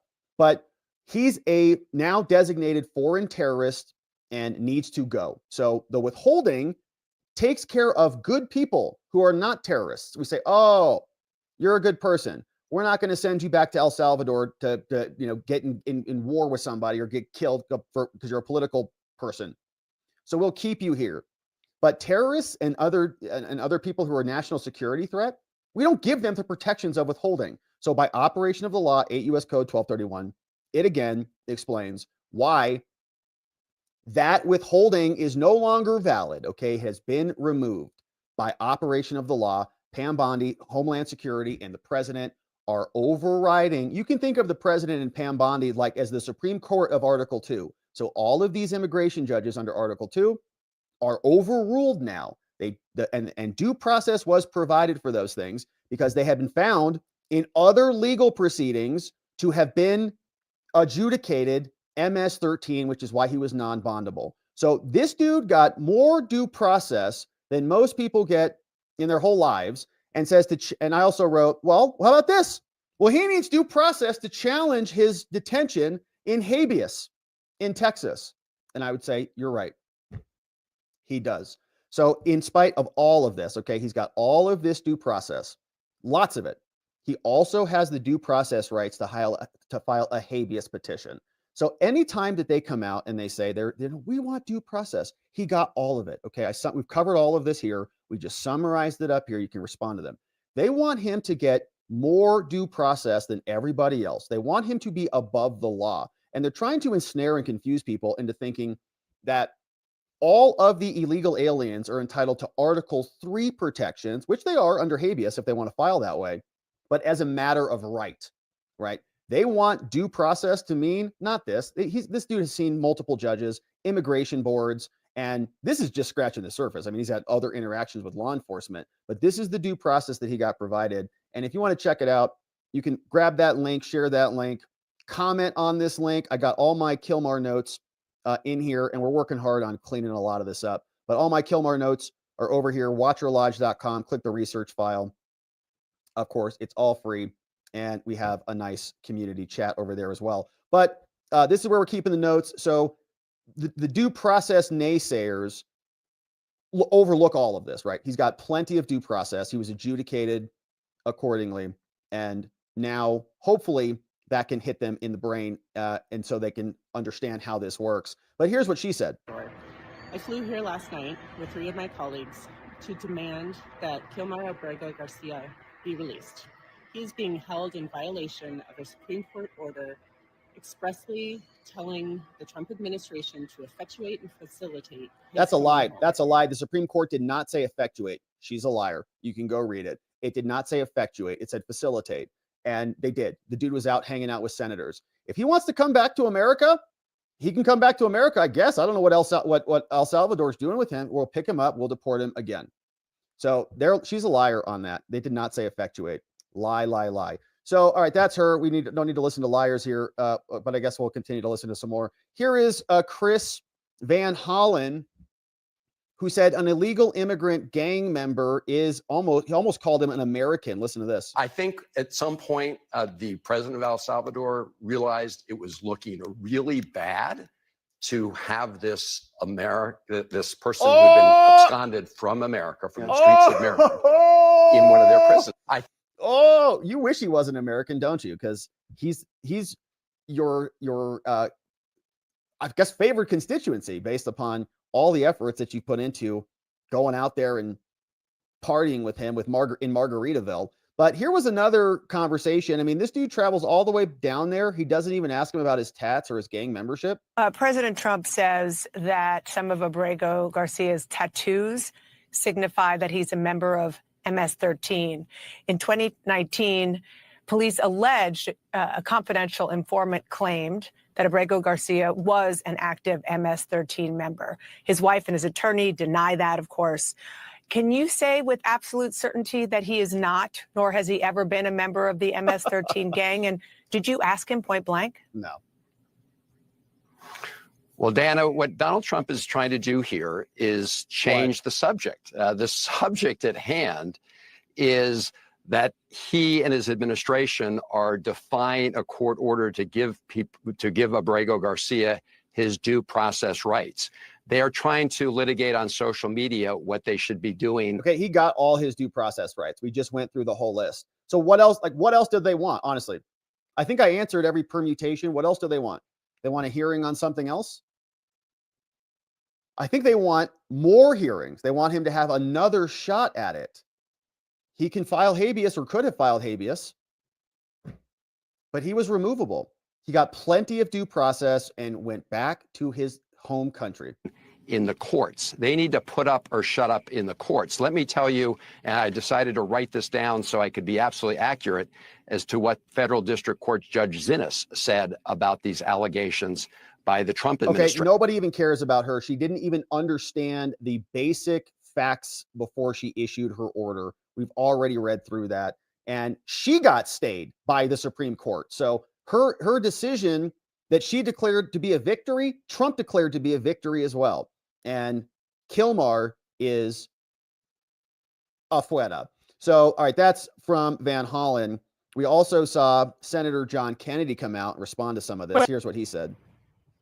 Well, Chris is my friend, and I respect him, and he's certainly entitled to his opinion. But in my judgment, he is utterly and gloriously wrong. True. I mean, most of this gauzy rhetoric is just rage bait. Unless you're next level obtuse, you know that Mr. Garcia is never coming back to the United States, ever. And that's not because of President Trump. That's because of Mr.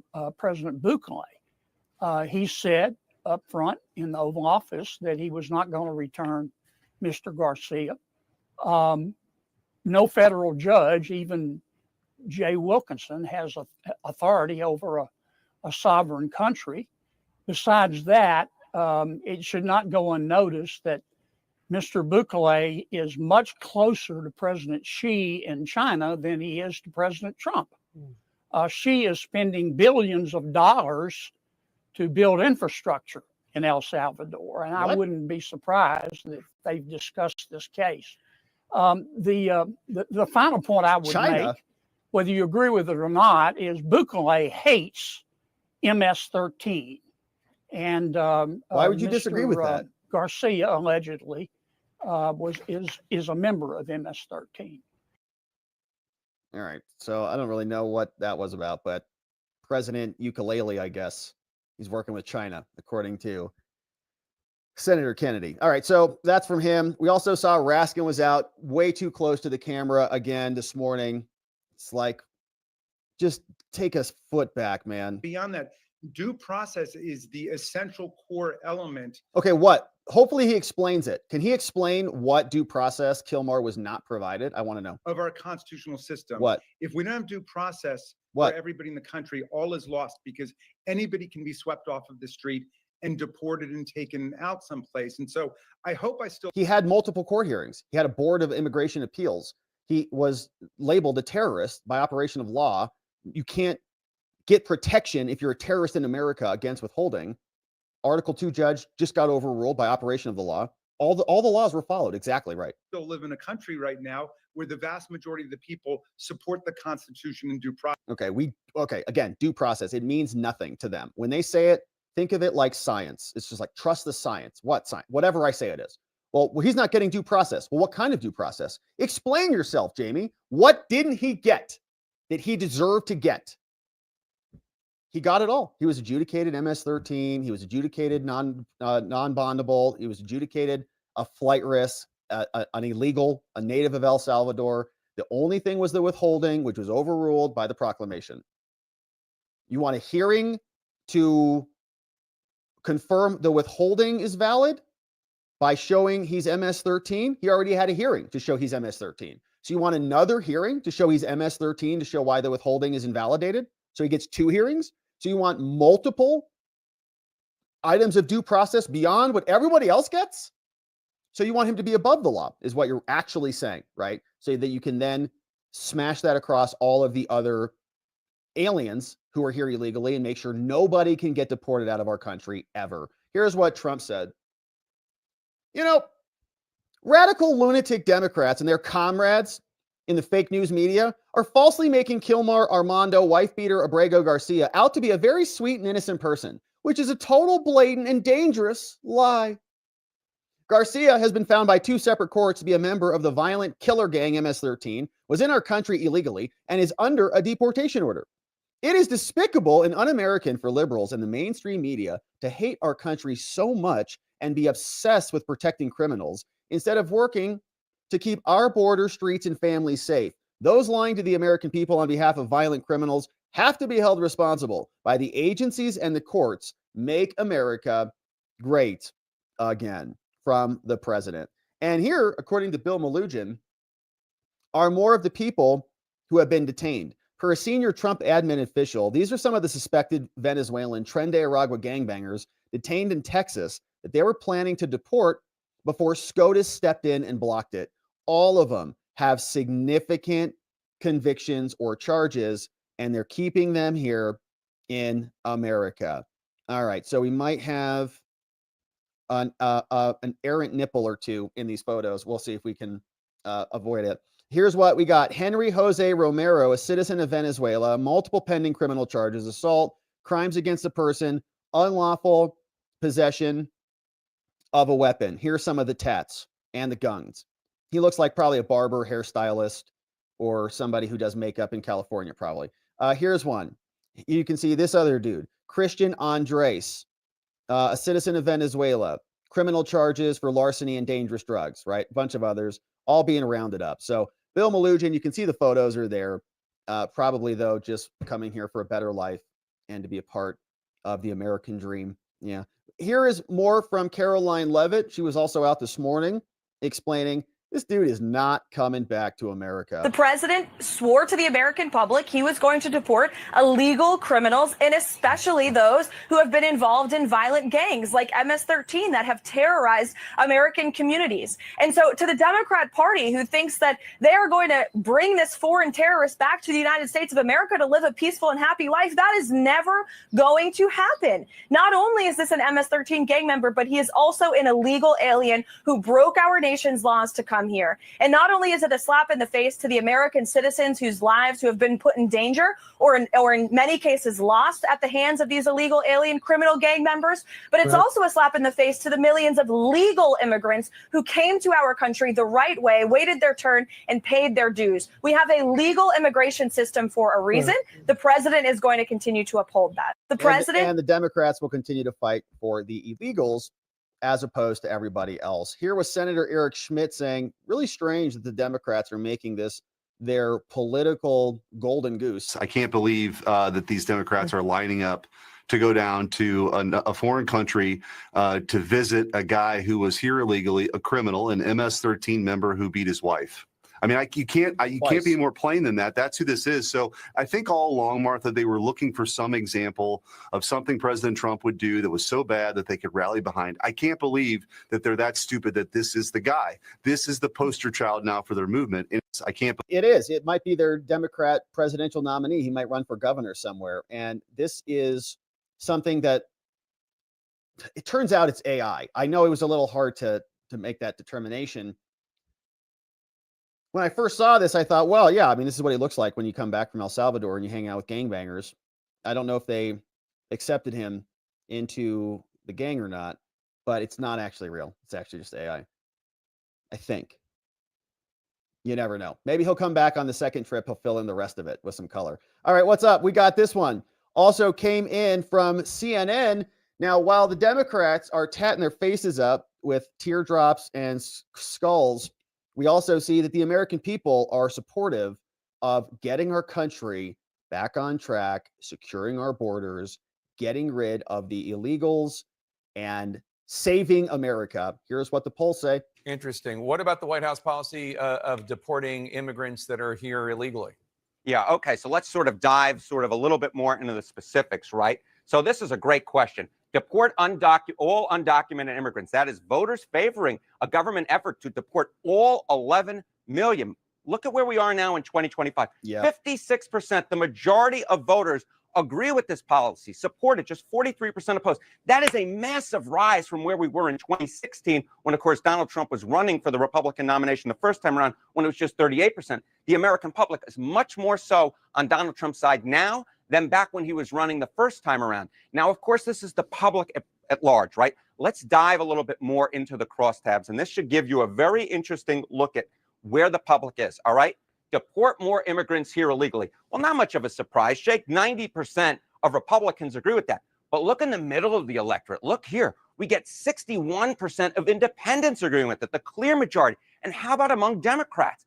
Even there, you get about a third of Democrats agreeing with the idea that we should deport more immigrants who are here illegally. So, yes, there is some specific issue polling which might not necessarily look great for Donald Trump. But when you look specifically at immigration and you dive into the crosstabs and you look at Democrats, independents, and Republicans, it's not much of a surprise that at this particular point in time, it is slight, but still the plurality of Americans give Donald Trump the thumbs up on immigration, which is very much unlike what we see with his policies at large and certainly on the economy, Jay. And look at that number with independents, because that's really important.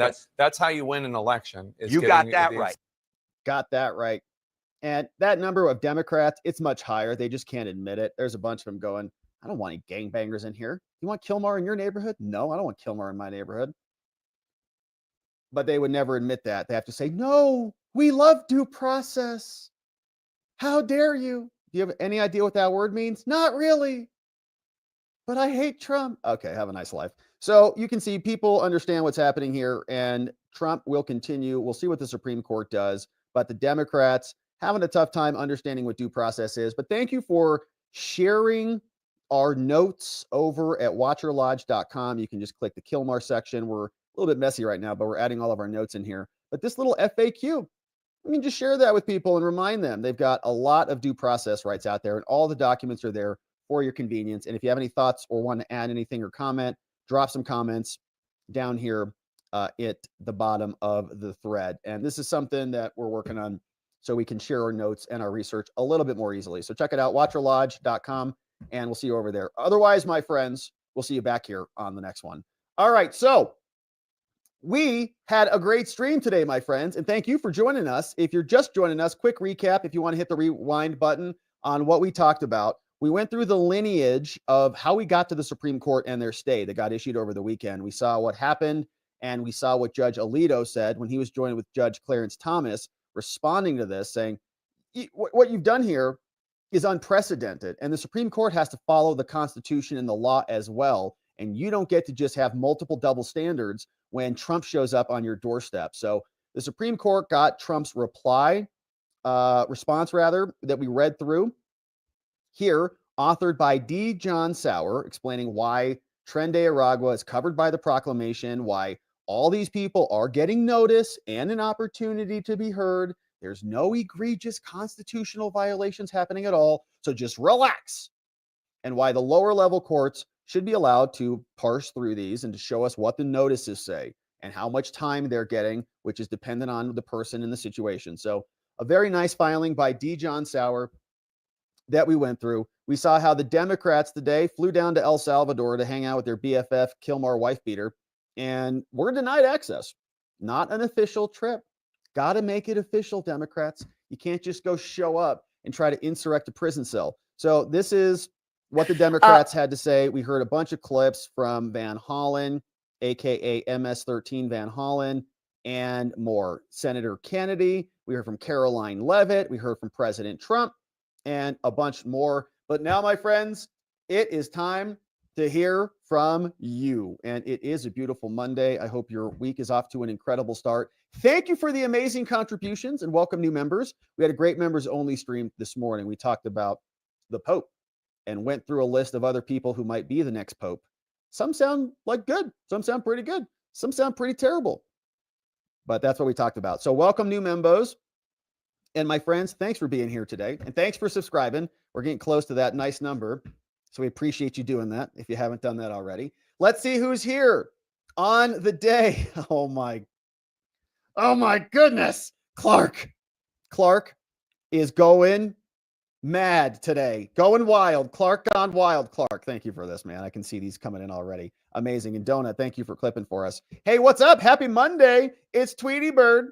I think happy Monday to Tweety Bird via Tweety Bird. What a nice Tweety Bird today. Hey, Chubby says, okay, look, temporary ruling or not, SCOTUS is really starting to cause some concern over their ability to fairly and properly perform their duty to interpret and follow the Constitution. I'm starting to wonder if so, how many and how badly compromised they've been. Does the deep state swamp have the hooks in a majority of them, of the SCOTUS judges? Scary thought, I know. Hey, Sharpie guy, this morning we were talking about Brill cream on the head and what you use in your hair. So Sharpie guy says, Brill cream, a little dab will do ya.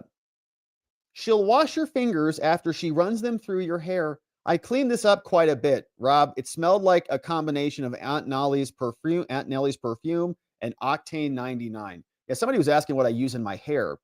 And they said, am I a Brill cream guy or some other oil guy? What was it called? Vitalis oil? We looked at ads for both of them this morning. It was fun. Neither. We use only the best. What's up? Too legit to quit says, now it appears we're in a constitutional crisis. It depends on how you define that. I mean, I feel like we've kind of been in an extended constitutional crisis since probably 9/11. I don't know. Doan, Hamilton wanted a weaker judiciary because judges at the federal level aren't elected.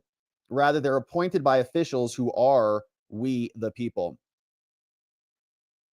Yeah. Yeah, no, they were very skeptical. The founders were very skeptical of the judiciary because they act like little dictators and they use the color of law to do it. That's why they have virtually no power other than their legitimacy and their credibility. They're the weakest of the branches for a reason because they gobble up a lot of power and they have a lot of inherent power because people think they're the courts, but they're just political hacks like everyone else. Sheila Poo, how do the people express disgust at SCOTUS overreach? They are interfering with the power of the executive. Yeah, it's a great question, right? It's tough to do much with the Supreme Court. You know, there were threats at the Supreme Court to expand the court or to do other things, but they're insulated. They're pretty well in there. But if they lose credibility, right? If their legacy shatters the credibility of the court, it's not good for them. So they try to avoid that. One old guy says, wow, I said something about SCOTUS turning the U.S. Constitution into toilet paper many times before. I knew they would do it, from one old guy. Hopefully, it's just temporary. And they come back out with a clear and accurate decision. 1R5 on Rumble. Good to see you, 1R5. Thanks for the nice dono. Says a class action to continue criminal activity. Huh, that's interesting. Yeah, it's extending their illegality in the country. They'll be in custody, arguably, but sure, yeah, certainly. And the American people have to fund it. We have to pay for all their habeas petitions. We have to pay for all these lawsuits for people who are not citizens, who are here breaking the law, who came here to break the law. Pretty sick times. Doan says, Joe D. Genova says, the SCOTUS ruling is confusing and reckless, from Joe D. Genova. Yeah, it is confusing. They're very inconsistent. They're not doing a good job on consistency, as we commented earlier on today. Thank you, Doan. Chubby says, no benefit of doubt for SCOTUS. Their blatant inaction in these seditious constitutional violations by lower courts denies them such luxuries. They're now moving themselves closer on my list to the line of people who are problematic to our Constitution. It's the nationwide pattern of injunctions. I'm hopeful gets resolved pretty quickly because I think they're going to hear a case on that. But if they allow this stuff to continue on in a way that I would say, like for example, in the immigration case, usurps Article 2 powers and just kind of smuggles them into Article 3 powers, that's going to be a very big loss for all of us. Doan, who's more beautiful than Caroline when she's mad? That's a good question. I can't think of anybody. You're right. No one. Hey, what's up? CWLPFOC. Hey, thanks for your down to earth and comical interpretations. Keep up the good work. Thank you, CWLPFOC. In the house. What a nice dono. Very nice and generous of you. Thank you. Comical interpretations. Yeah. Sometimes they are comical. I can't take credit for it. It's in the motions. It's all there for us. Unknown Moses. This feels like a judicial coup. A lot of people are saying that. This one's temporary, right? So let's see what the final outcome is on it. But this feels problematic because it's even out of alignment with what Roberts and Coney Barrett were doing before. Hey, Clark Blount. It's Bastille Day from Clark. Clark, I saw some big fat Membo invites coming in from you. Thank you for those. Doan is here, says, funny, SCOTUS sleeps under their beds these days.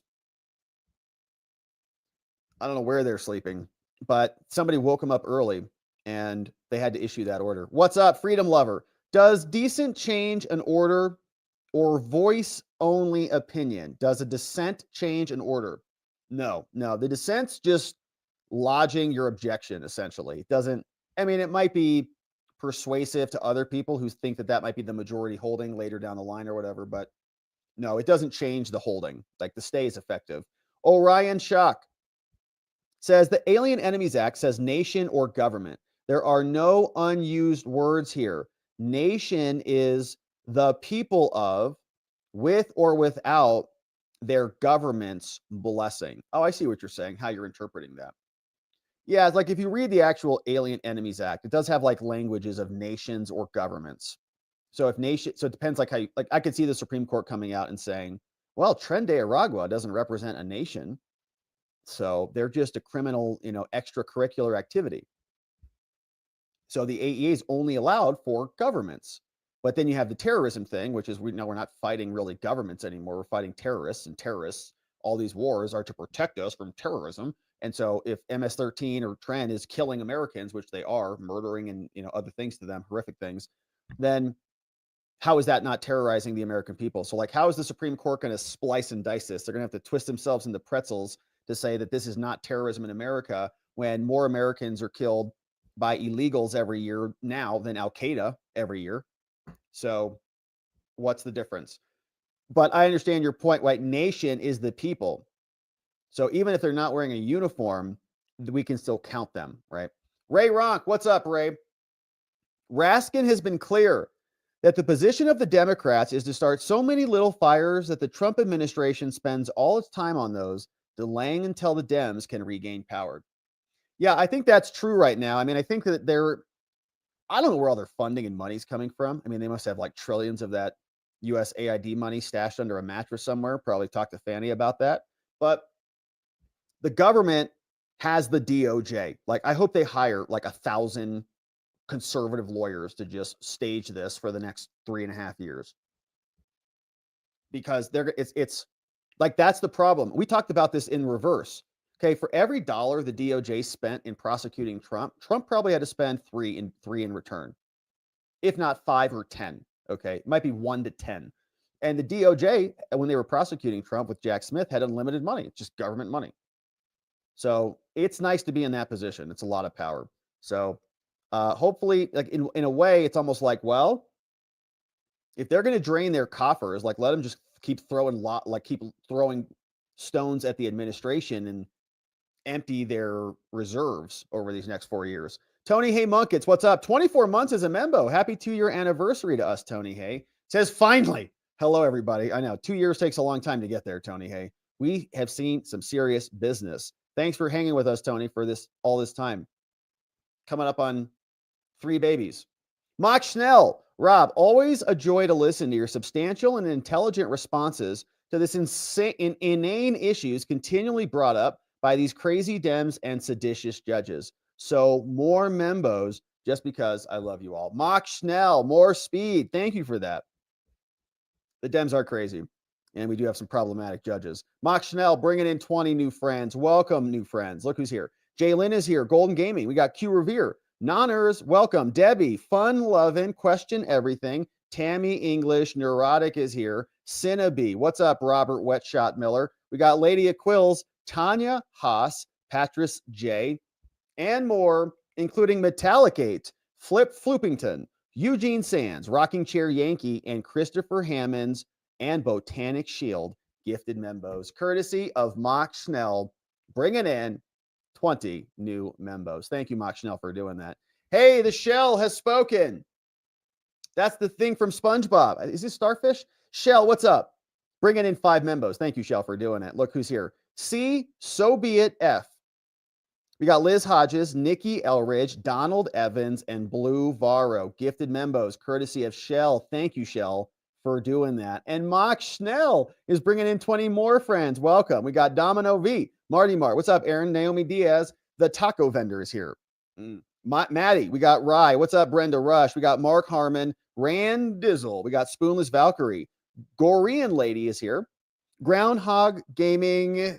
We got Rebecca Koja, Greg McHenry, Grandma, Brian Dunn. What's up, Mirror, Dusk Mirror, Simpatico Cat, and Fred Ryan, along with Jay, gifted membos on the YouTubes. Thank you, Mock Schnell, for bringing in 20 new membo friends. We got Will Crump is here. Says, will SCOTUS with this action burn the separation of powers to the ground in favor of a juristocracy made of tyrannical, unelected, black-robed judges, tyrants? Yeah, I think, no, we're not going to let them do it. We're not going to let them do it. But the thing with power, right, is it tends to consolidate.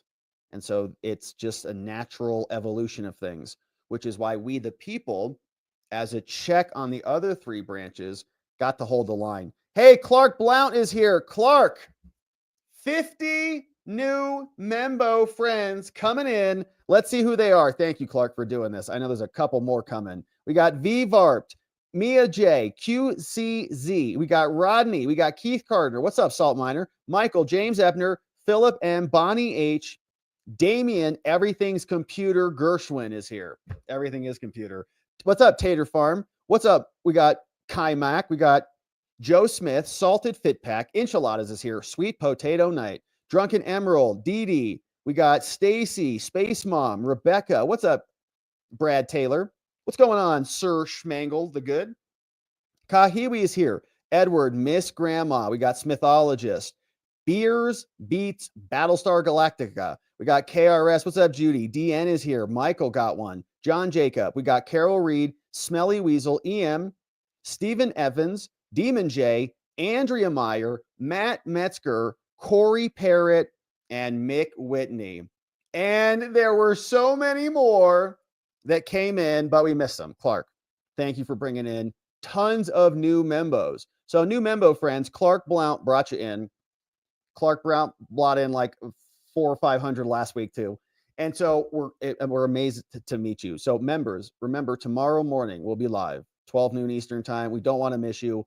Thank you for joining us. And Clark, thanks for bringing them in and for being so invitational and generous with your membos. What's going on? This one from Michelle P. What's up? Michelle P brought in 5 membos. You know who you are too. YouTube doesn't make it easy to see who the membos are. And so thank you, Michelle P. Donuts clipping like a madman for us. Thank you, Michelle. Welcome to Membo friends. You guys know who you are. Courtesy of Michelle. Pinochet's Helicopter Tours is here.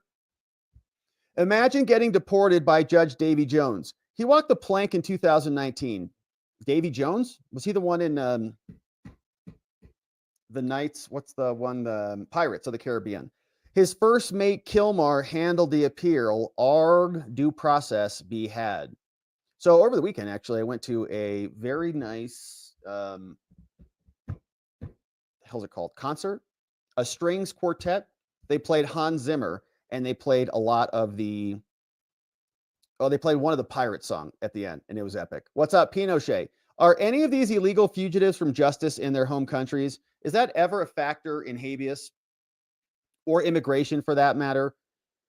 I think it would be. Yeah, I think it would be. I mean, if there's a criminal record, right? We saw that stuff comes up in a bond proceeding to determine whether they can, be released, essentially be released and returned. So I think it would come into play. I ultimately don't think, like, if they're here unlawfully, they're here unlawfully regardless of what's happening. I don't think it's like necessary in order for us to remove people, but I'm sure it helps. One old guy says, how do the proverbial tea leaves read? Ain't nothing good coming from this. There's a power grab by SCOTUS afoot and judiciary from the legislative and executive branches, whether intentional or not, with the lower courts is on the face of this nonsense. Yeah, this day felt out of the ordinary for sure. Now, the fact that it's just basically maintaining the status quo and seems inconsistent with their other orders, if you read it, I think favorably, you're thinking maybe they just had enough of this and they're just going to set kind of a blanket rule and they're ready to do it. God's in Our Heart says, hey, PSA, Deep Truth Seekers, free PDF books and more by Lead Beater, bunch of names in there. Thank you, God's in Our Heart, for flagging those names. What's up, Deplorable One? How can these trips to El Salvador be sanctioned congressional things when it's completely outside their duties and they're not even diplomats? Yeah, they call them like foreign trips to go learn about stuff. I think they're just, Margaritavilles. So in this case, the judge, the senators was paid for, but the House of Representatives were not. So gotta, I guess, ask what's going on in the Senate. One old guy says, no U.S. citizen, legal resident, or legal visitor in the USA got notice of due process for any of these punks coming in here in the first place. SCOTUS 7 dipsticks. Yeah, that's true. It's amazing, right? If you come in, you could just be waved in, cited and released, no due process to America at all. And that was my point, right? If somebody just checks you on the way in, they can just check you on the way out. Simple as. But we're giving them much more than that. Notice, hearings, all these other things. So they're actually in reality getting a ton of due process, and the Democrats can't even figure out what that means. Clark Blount, while I understand the trap, Trump needs to give these tools the finger. Worked for Lincoln, therefore there's precedent. Oh, there's a ton of precedent under the Alien Enemies Act. I mean, FDR went wild with it. He incarcerated citizens. Now, obviously, I disagree with all of that completely. But my point is that he used the Alien Enemies Act to issue executive orders that were overturned in Korematsu and repudiated in the Harvard case by Judge Roberts. But not everything that he did was repudiated. Okay, not everything was overturned. He had a lot of broad power, and he used it not only against named enemy combatants like, the Germans or the Japanese. He used it against everybody, like from Hungary and other places that weren't named enemy combatants. So there's broad, expansive precedent there. Not good precedent. FDR was a disaster in many ways, and he was a tyrannical person, obviously. But my point is, if he got away with it for citizens, Trump is doing this for non-citizens who are enemy combatants, who are with foreign affiliations, foreign terrorist groups. It should be a no-brainer, you'd think. Thank you, one old guy. Hey, says, Deep Stater lied to Trump about Barrett and Kavanaugh, would not operate in the spirit of Judas. Deep State is Judas incarnate. Ooh, that's a good one. Hey, Steel Manning, they really need to enact some gigantic reforms in the judiciary, or we're going to be living in a lawless society justifying authoritarianism and living under this guise of like a society that functions under the law. And then there really is no law, right? Everybody kind of just does what they want, because whatever judge on whatever day can issue a nationwide injunction that usurps the entire executive branch and the will of the American people. Pretty sick. Doan, if D. John Sauer can't put it to SCOTUS so that it understands, then no set of Crayolas ever will. It seems that Roberts is trying to please everyone. Yeah, that's been Roberts' problem, I think, is he's a negotiator, a compromiser. He just wants everybody to compromise, which is not a sign of strong leadership. Like, he should stand for something and just lead the court in one direction, but he doesn't want to do that. We saw that with the Obama decision. He's like, it's a tax. Okay, John. Mock Schnell, LOL. I think Clark Blount wants to do a Membo's gifting war. I could easily match him, but I prefer to spread it out over the week to give other people that just find your channel. Oh, dang, son. The only person who wins in a membership war is me and the members. So I think actually we're for it. We're for Membo World War I in the chat. I'm just kidding. Mock Schnell, thank you for that. You're extremely generous, Mock Schnell. Clark is extremely generous. Everybody who gives Membos, whether it's 1 or 150, whether it's $1 or not. If you just are here watching the show, I'm extremely grateful for you being here. It really means the world that we get to spend this time together.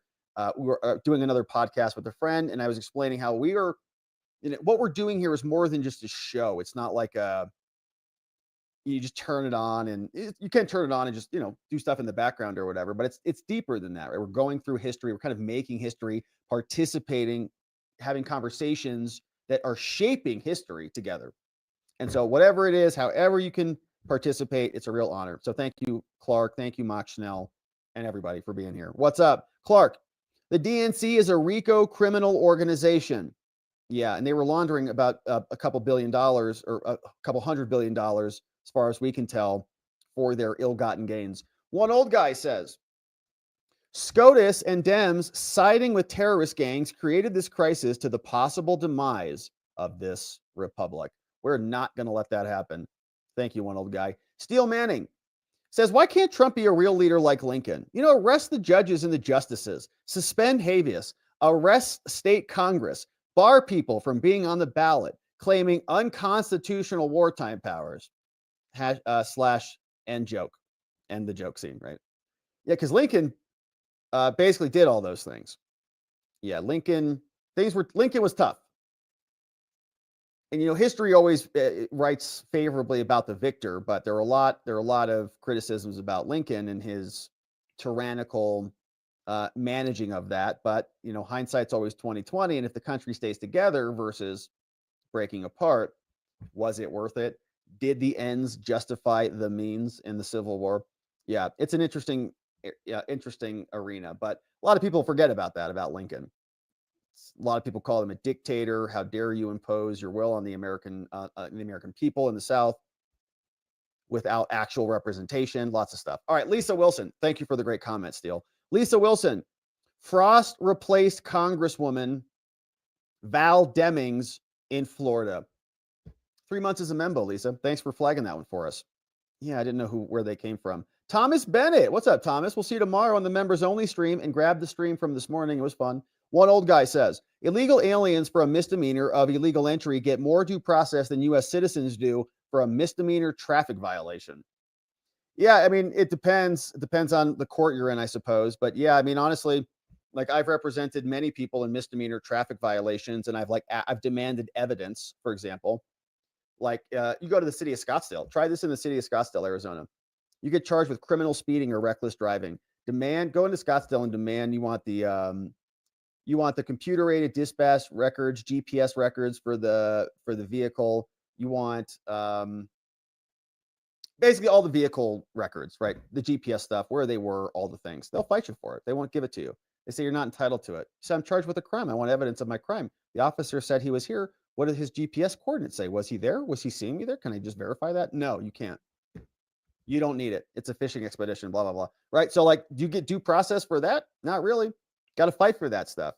So a lot of people charged with crimes never get trials, take plea deals without having trials. And if you do get a trial, they give you a trial tax, so your penalty is worse than if you just took a plea. How's that for due process? They don't care. They care about illegal gangbangers. They don't want them out of our country because they want to make them citizens so that they can capture power for the rest of our lives. Hey, Reese here says, hey, 18 months as a member. That is 2 full babies, Ree. Thanks for that. Hey, Trump administration is being subverted again. That is true. That is true. Chubby says Van Hollen is treading on some serious questionable territory with his rhetoric, outright accusing a foreign leader of an allied country in direct opposition of the current administration is bad, if not outright illegal, specifically doing so in his official capacity as a senator. Yeah, maybe Pam Bondi will prosecute him. Just kidding. That was a joke because she's not going to prosecute anybody. Doan is here. Says, okay, so then Kilmar still holds the habeas card?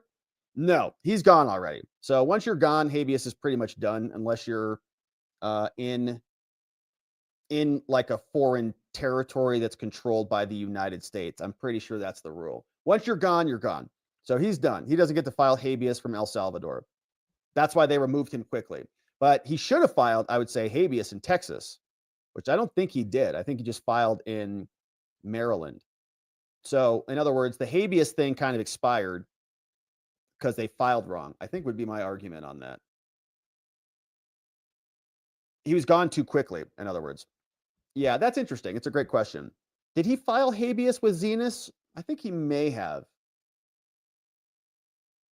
And was he transferred? I'd have to double check on that. But no, he's gone. No more habeas. Rhetoric by Eric. What's up, Rhetoric by Eric? It's probably a great little channel there. Or big channel, I don't know. But Rhetoric by Eric. Rhetoric's important. A lot of that going on. Hey, all this interest in Kilmar suggests he is more than just a gang member. Why does his loss frighten the Dems?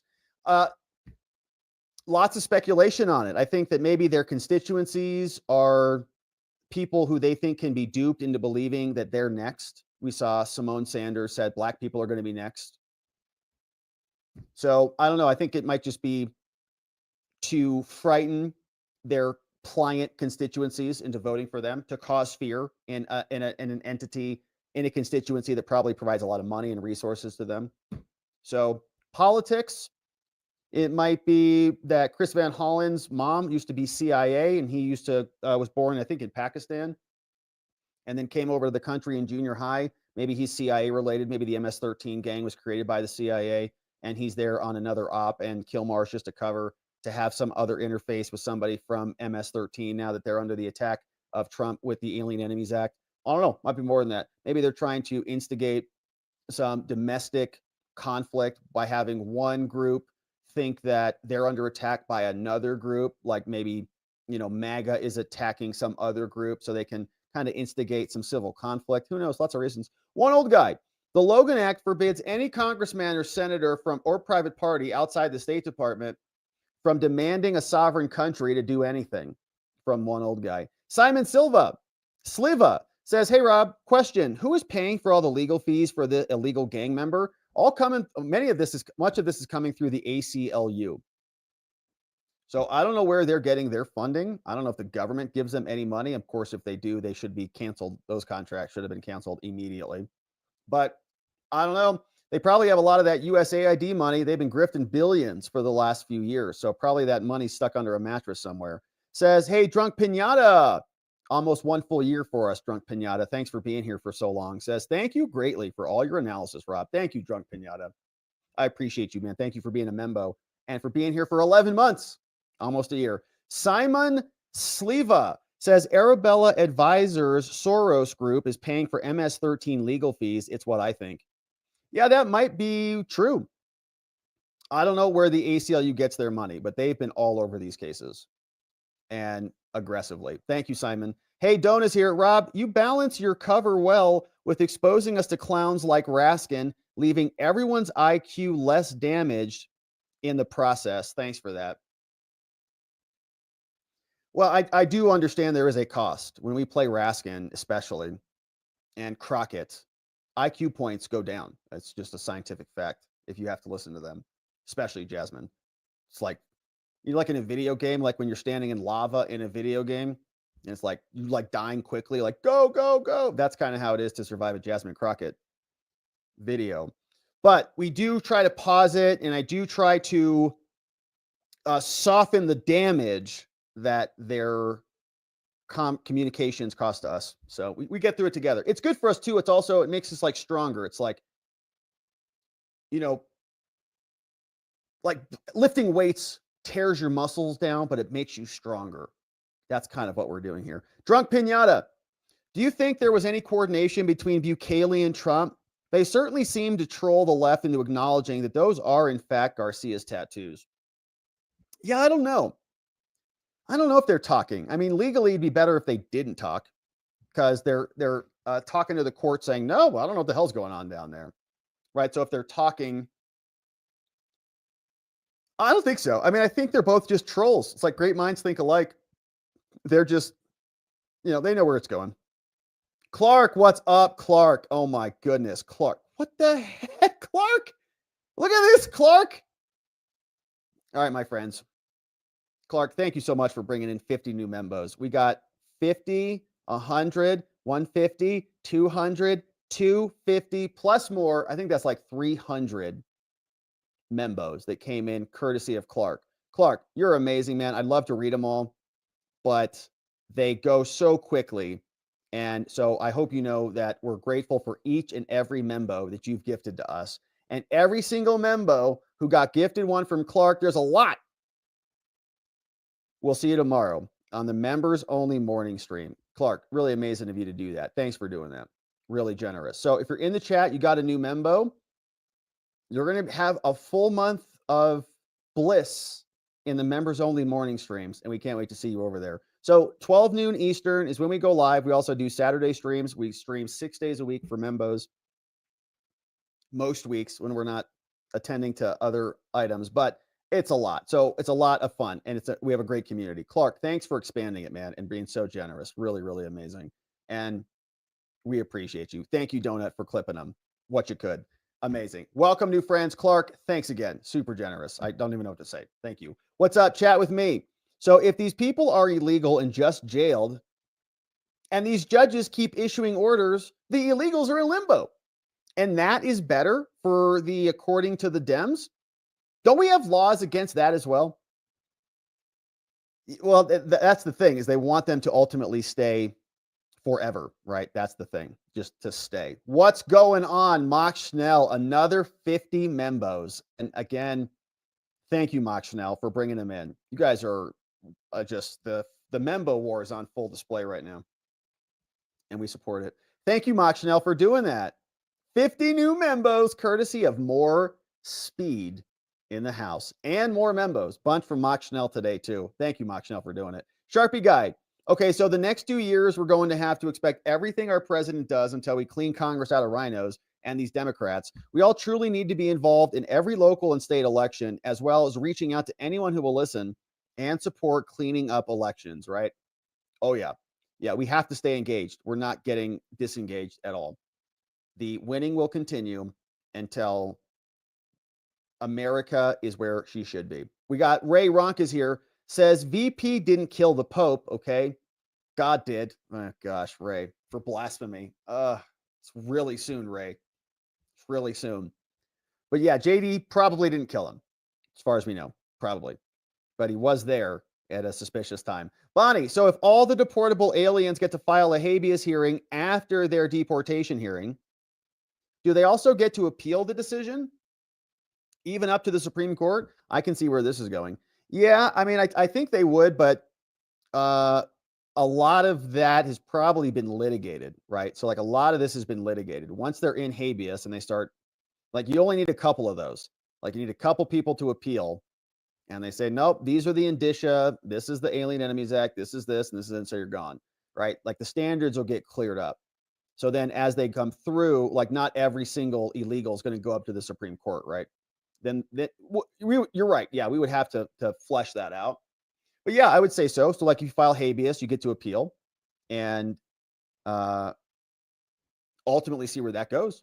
But they would settle them down, and then those petitions, I think, would be dismissed rather quickly, ideally, right? Now, again, maybe not. Maybe they set up something so every illegal comes in like, oh no, I got a papusa business too. Everybody has a papusa exception. So as long as you got a papusa exception, but under habeas, it's like, what are their claims going to be? They don't have many claims.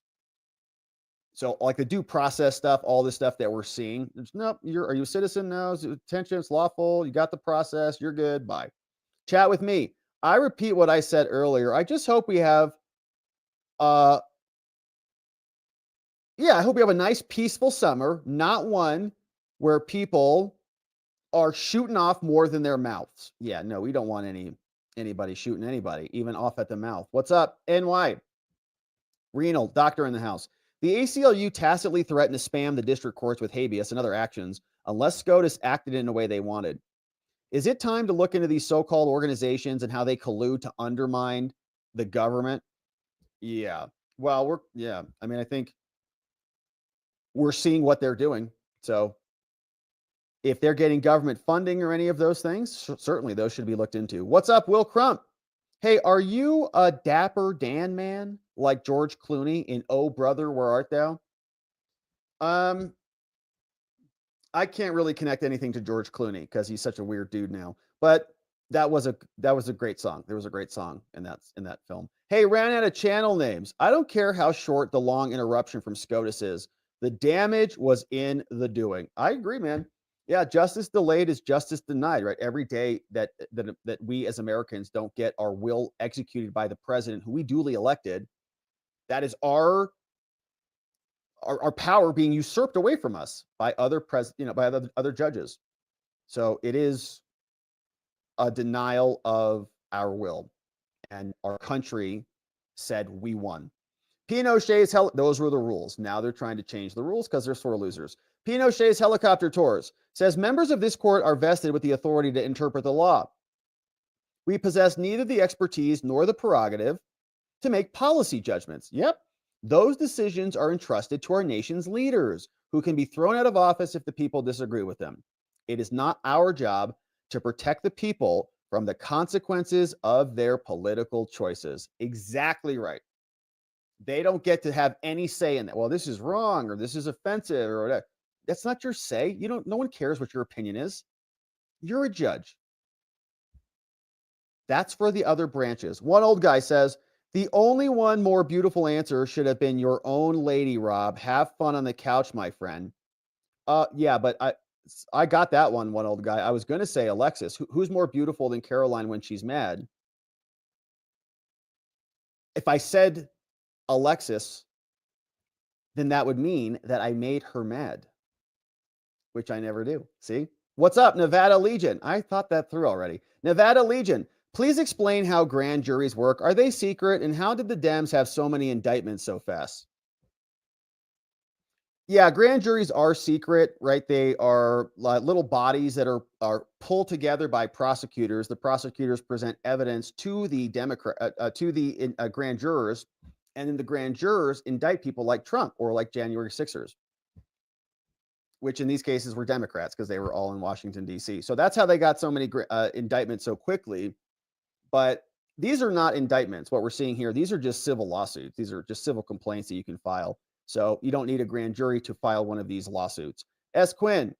So if Comer had given the Dems money to make it official business, would that have made it a real violation of the Logan Act? I don't think so. I mean, I think it's more likely to be a violation of the Logan Act if it's not official, right? Like if he would have given them official cover, then they'd say, oh, no, it's Congress approved. We're not violating anything. All Congress people do this. The fact that they spent their own money to go hang out with terrorists in El Salvador and they didn't even get margaritas, I think that is more likely to be a violation. But what's Pam going to do? Nothing. And why? I think the abuse has gone on so long. We have the votes in Congress to strip jurisdiction from Article 3 courts for immigration. Well, that would be like on habeas. I mean, immigration is already under Article 2. If you go over to the Executive Office of Immigration, whatever, EOIR, right? It's all under the DOJ. Like all those proceedings that we listened to, all those court filings, those were Article 2 immigration judges. They're not. Habeas would be Article 3, but the others are not. Hey, this one came in. Says, I don't know what this is. Uncle Bozy. I don't know. It's a lion who's going to eat something for dinner. Toddley Pip, what's up? Says, hey, happy Easter, everyone, from England in the UK. Toddley Pip in the house. Thank you, Toddley, for being here for 13 months. And happy Easter to you and our friends in the UK. What's up, Michelle Beam in the house? Great to see you, Michelle. Thanks for becoming a membo. Grab the stream from this morning. We'll see you tomorrow morning as well. Appreciate you. What's up, Zen Pie? Why so much media coverage and attention about an illegal immigrant being deported? Is it the left having Trump under a microscope and reporting on every mistake made? Yeah, I think that's a big component to this. Is the reason they're on this case is because of that so-called error that was a part of the conversation. They keep talking about that, man, even though it's not an error. The removal to El Salvador, it was, they didn't formally terminate the withholding, the order of withholding, but they didn't need to because it was all in Article 2 anyways. The judge who issued the order of withholding to stop him from going to El Salvador was an Article 2 judge who got overruled once the proclamation was issued by the President of the United States. And it's all lawful because it's in Article 2 anyways. What's going on? This one from Django says, if the executive has its own judiciary via Article 2 courts, and its own legislature via the administration, what's the point of the two other branches? It's a great question. So their Article 2 courts are created essentially for immigration for convenience, right? For executing the law, which is immigration. Okay, so like you have to execute the law. What's the law?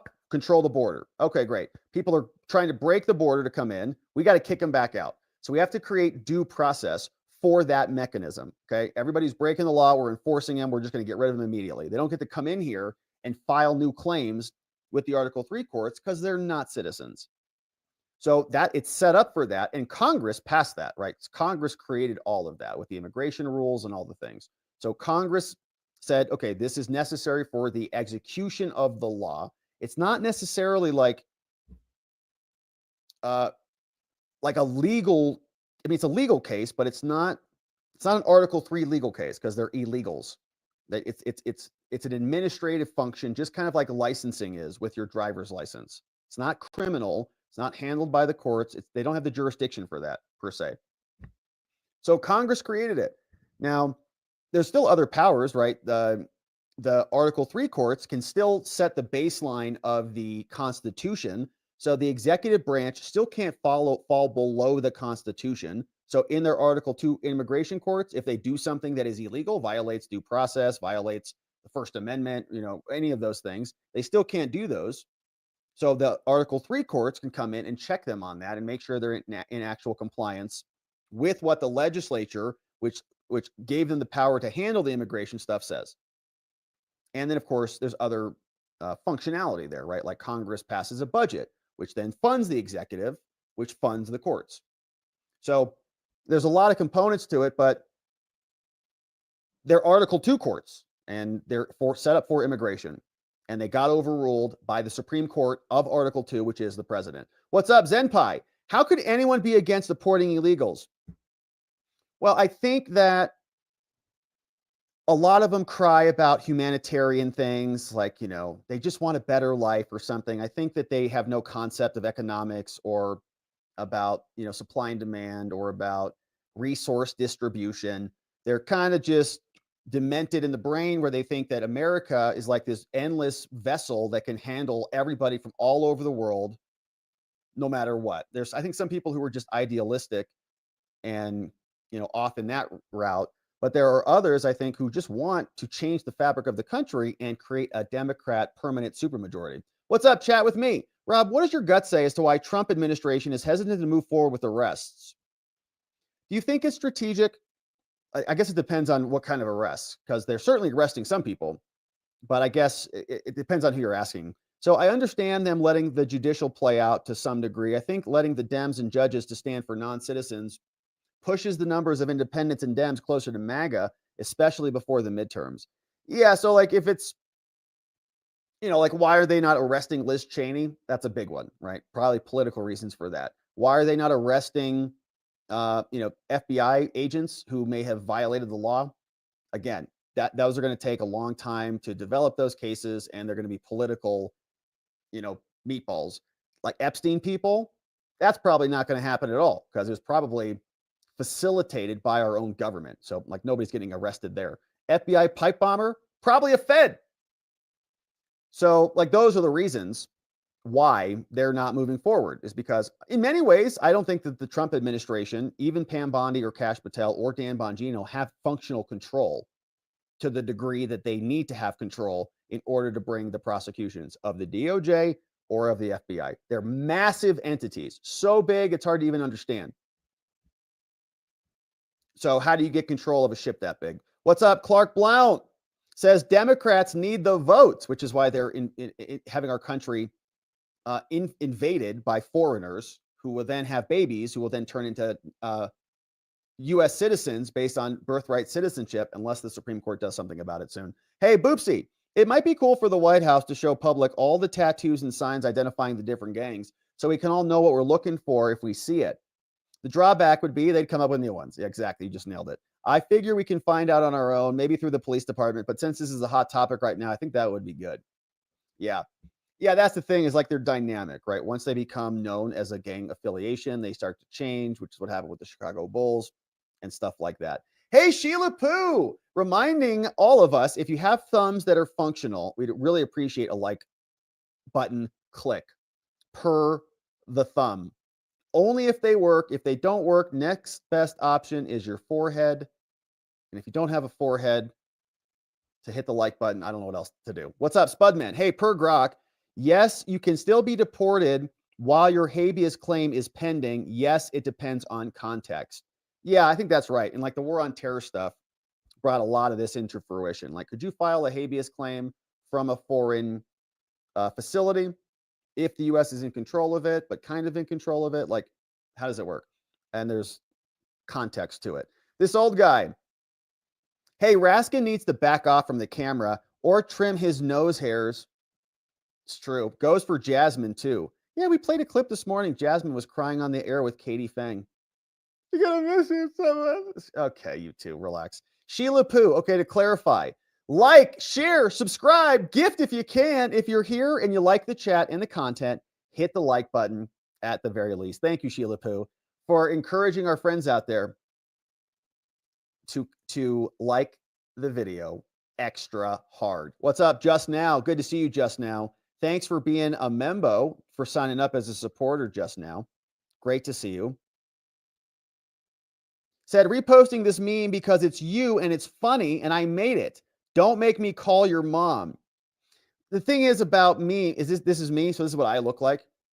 I don't want, we don't, you know, if it's like we don't want lions eating people for dinner. You know what I'm saying? So it's a nice image there, Uncle Bozy. And even though it's a joke, we don't want lions eating anybody for dinner. What's up, Curtis Bartle? Thank you for being a membo, for bringing in a membo. Ravelin1 in the house, Curtis Bartle. Thank you for bringing that new friend in. And welcome to our many new friends. And thank you to everybody who brought them in and who is helping to support the show. Thank you. We couldn't do it without you. I really appreciate all your contributions and just for being here. It's really amazing. Let's say hello to our friends on X before we wrap it up for the day. We're going to go over to locals to hang out a bit down there. What's up? Elliot's over here. Oh, Elliot just dropped a poem. All right, let's see if we can read it. All right, here's a poem from Elliot on X. The Justice Roberts, Knight Commando, espied a chance to intervene.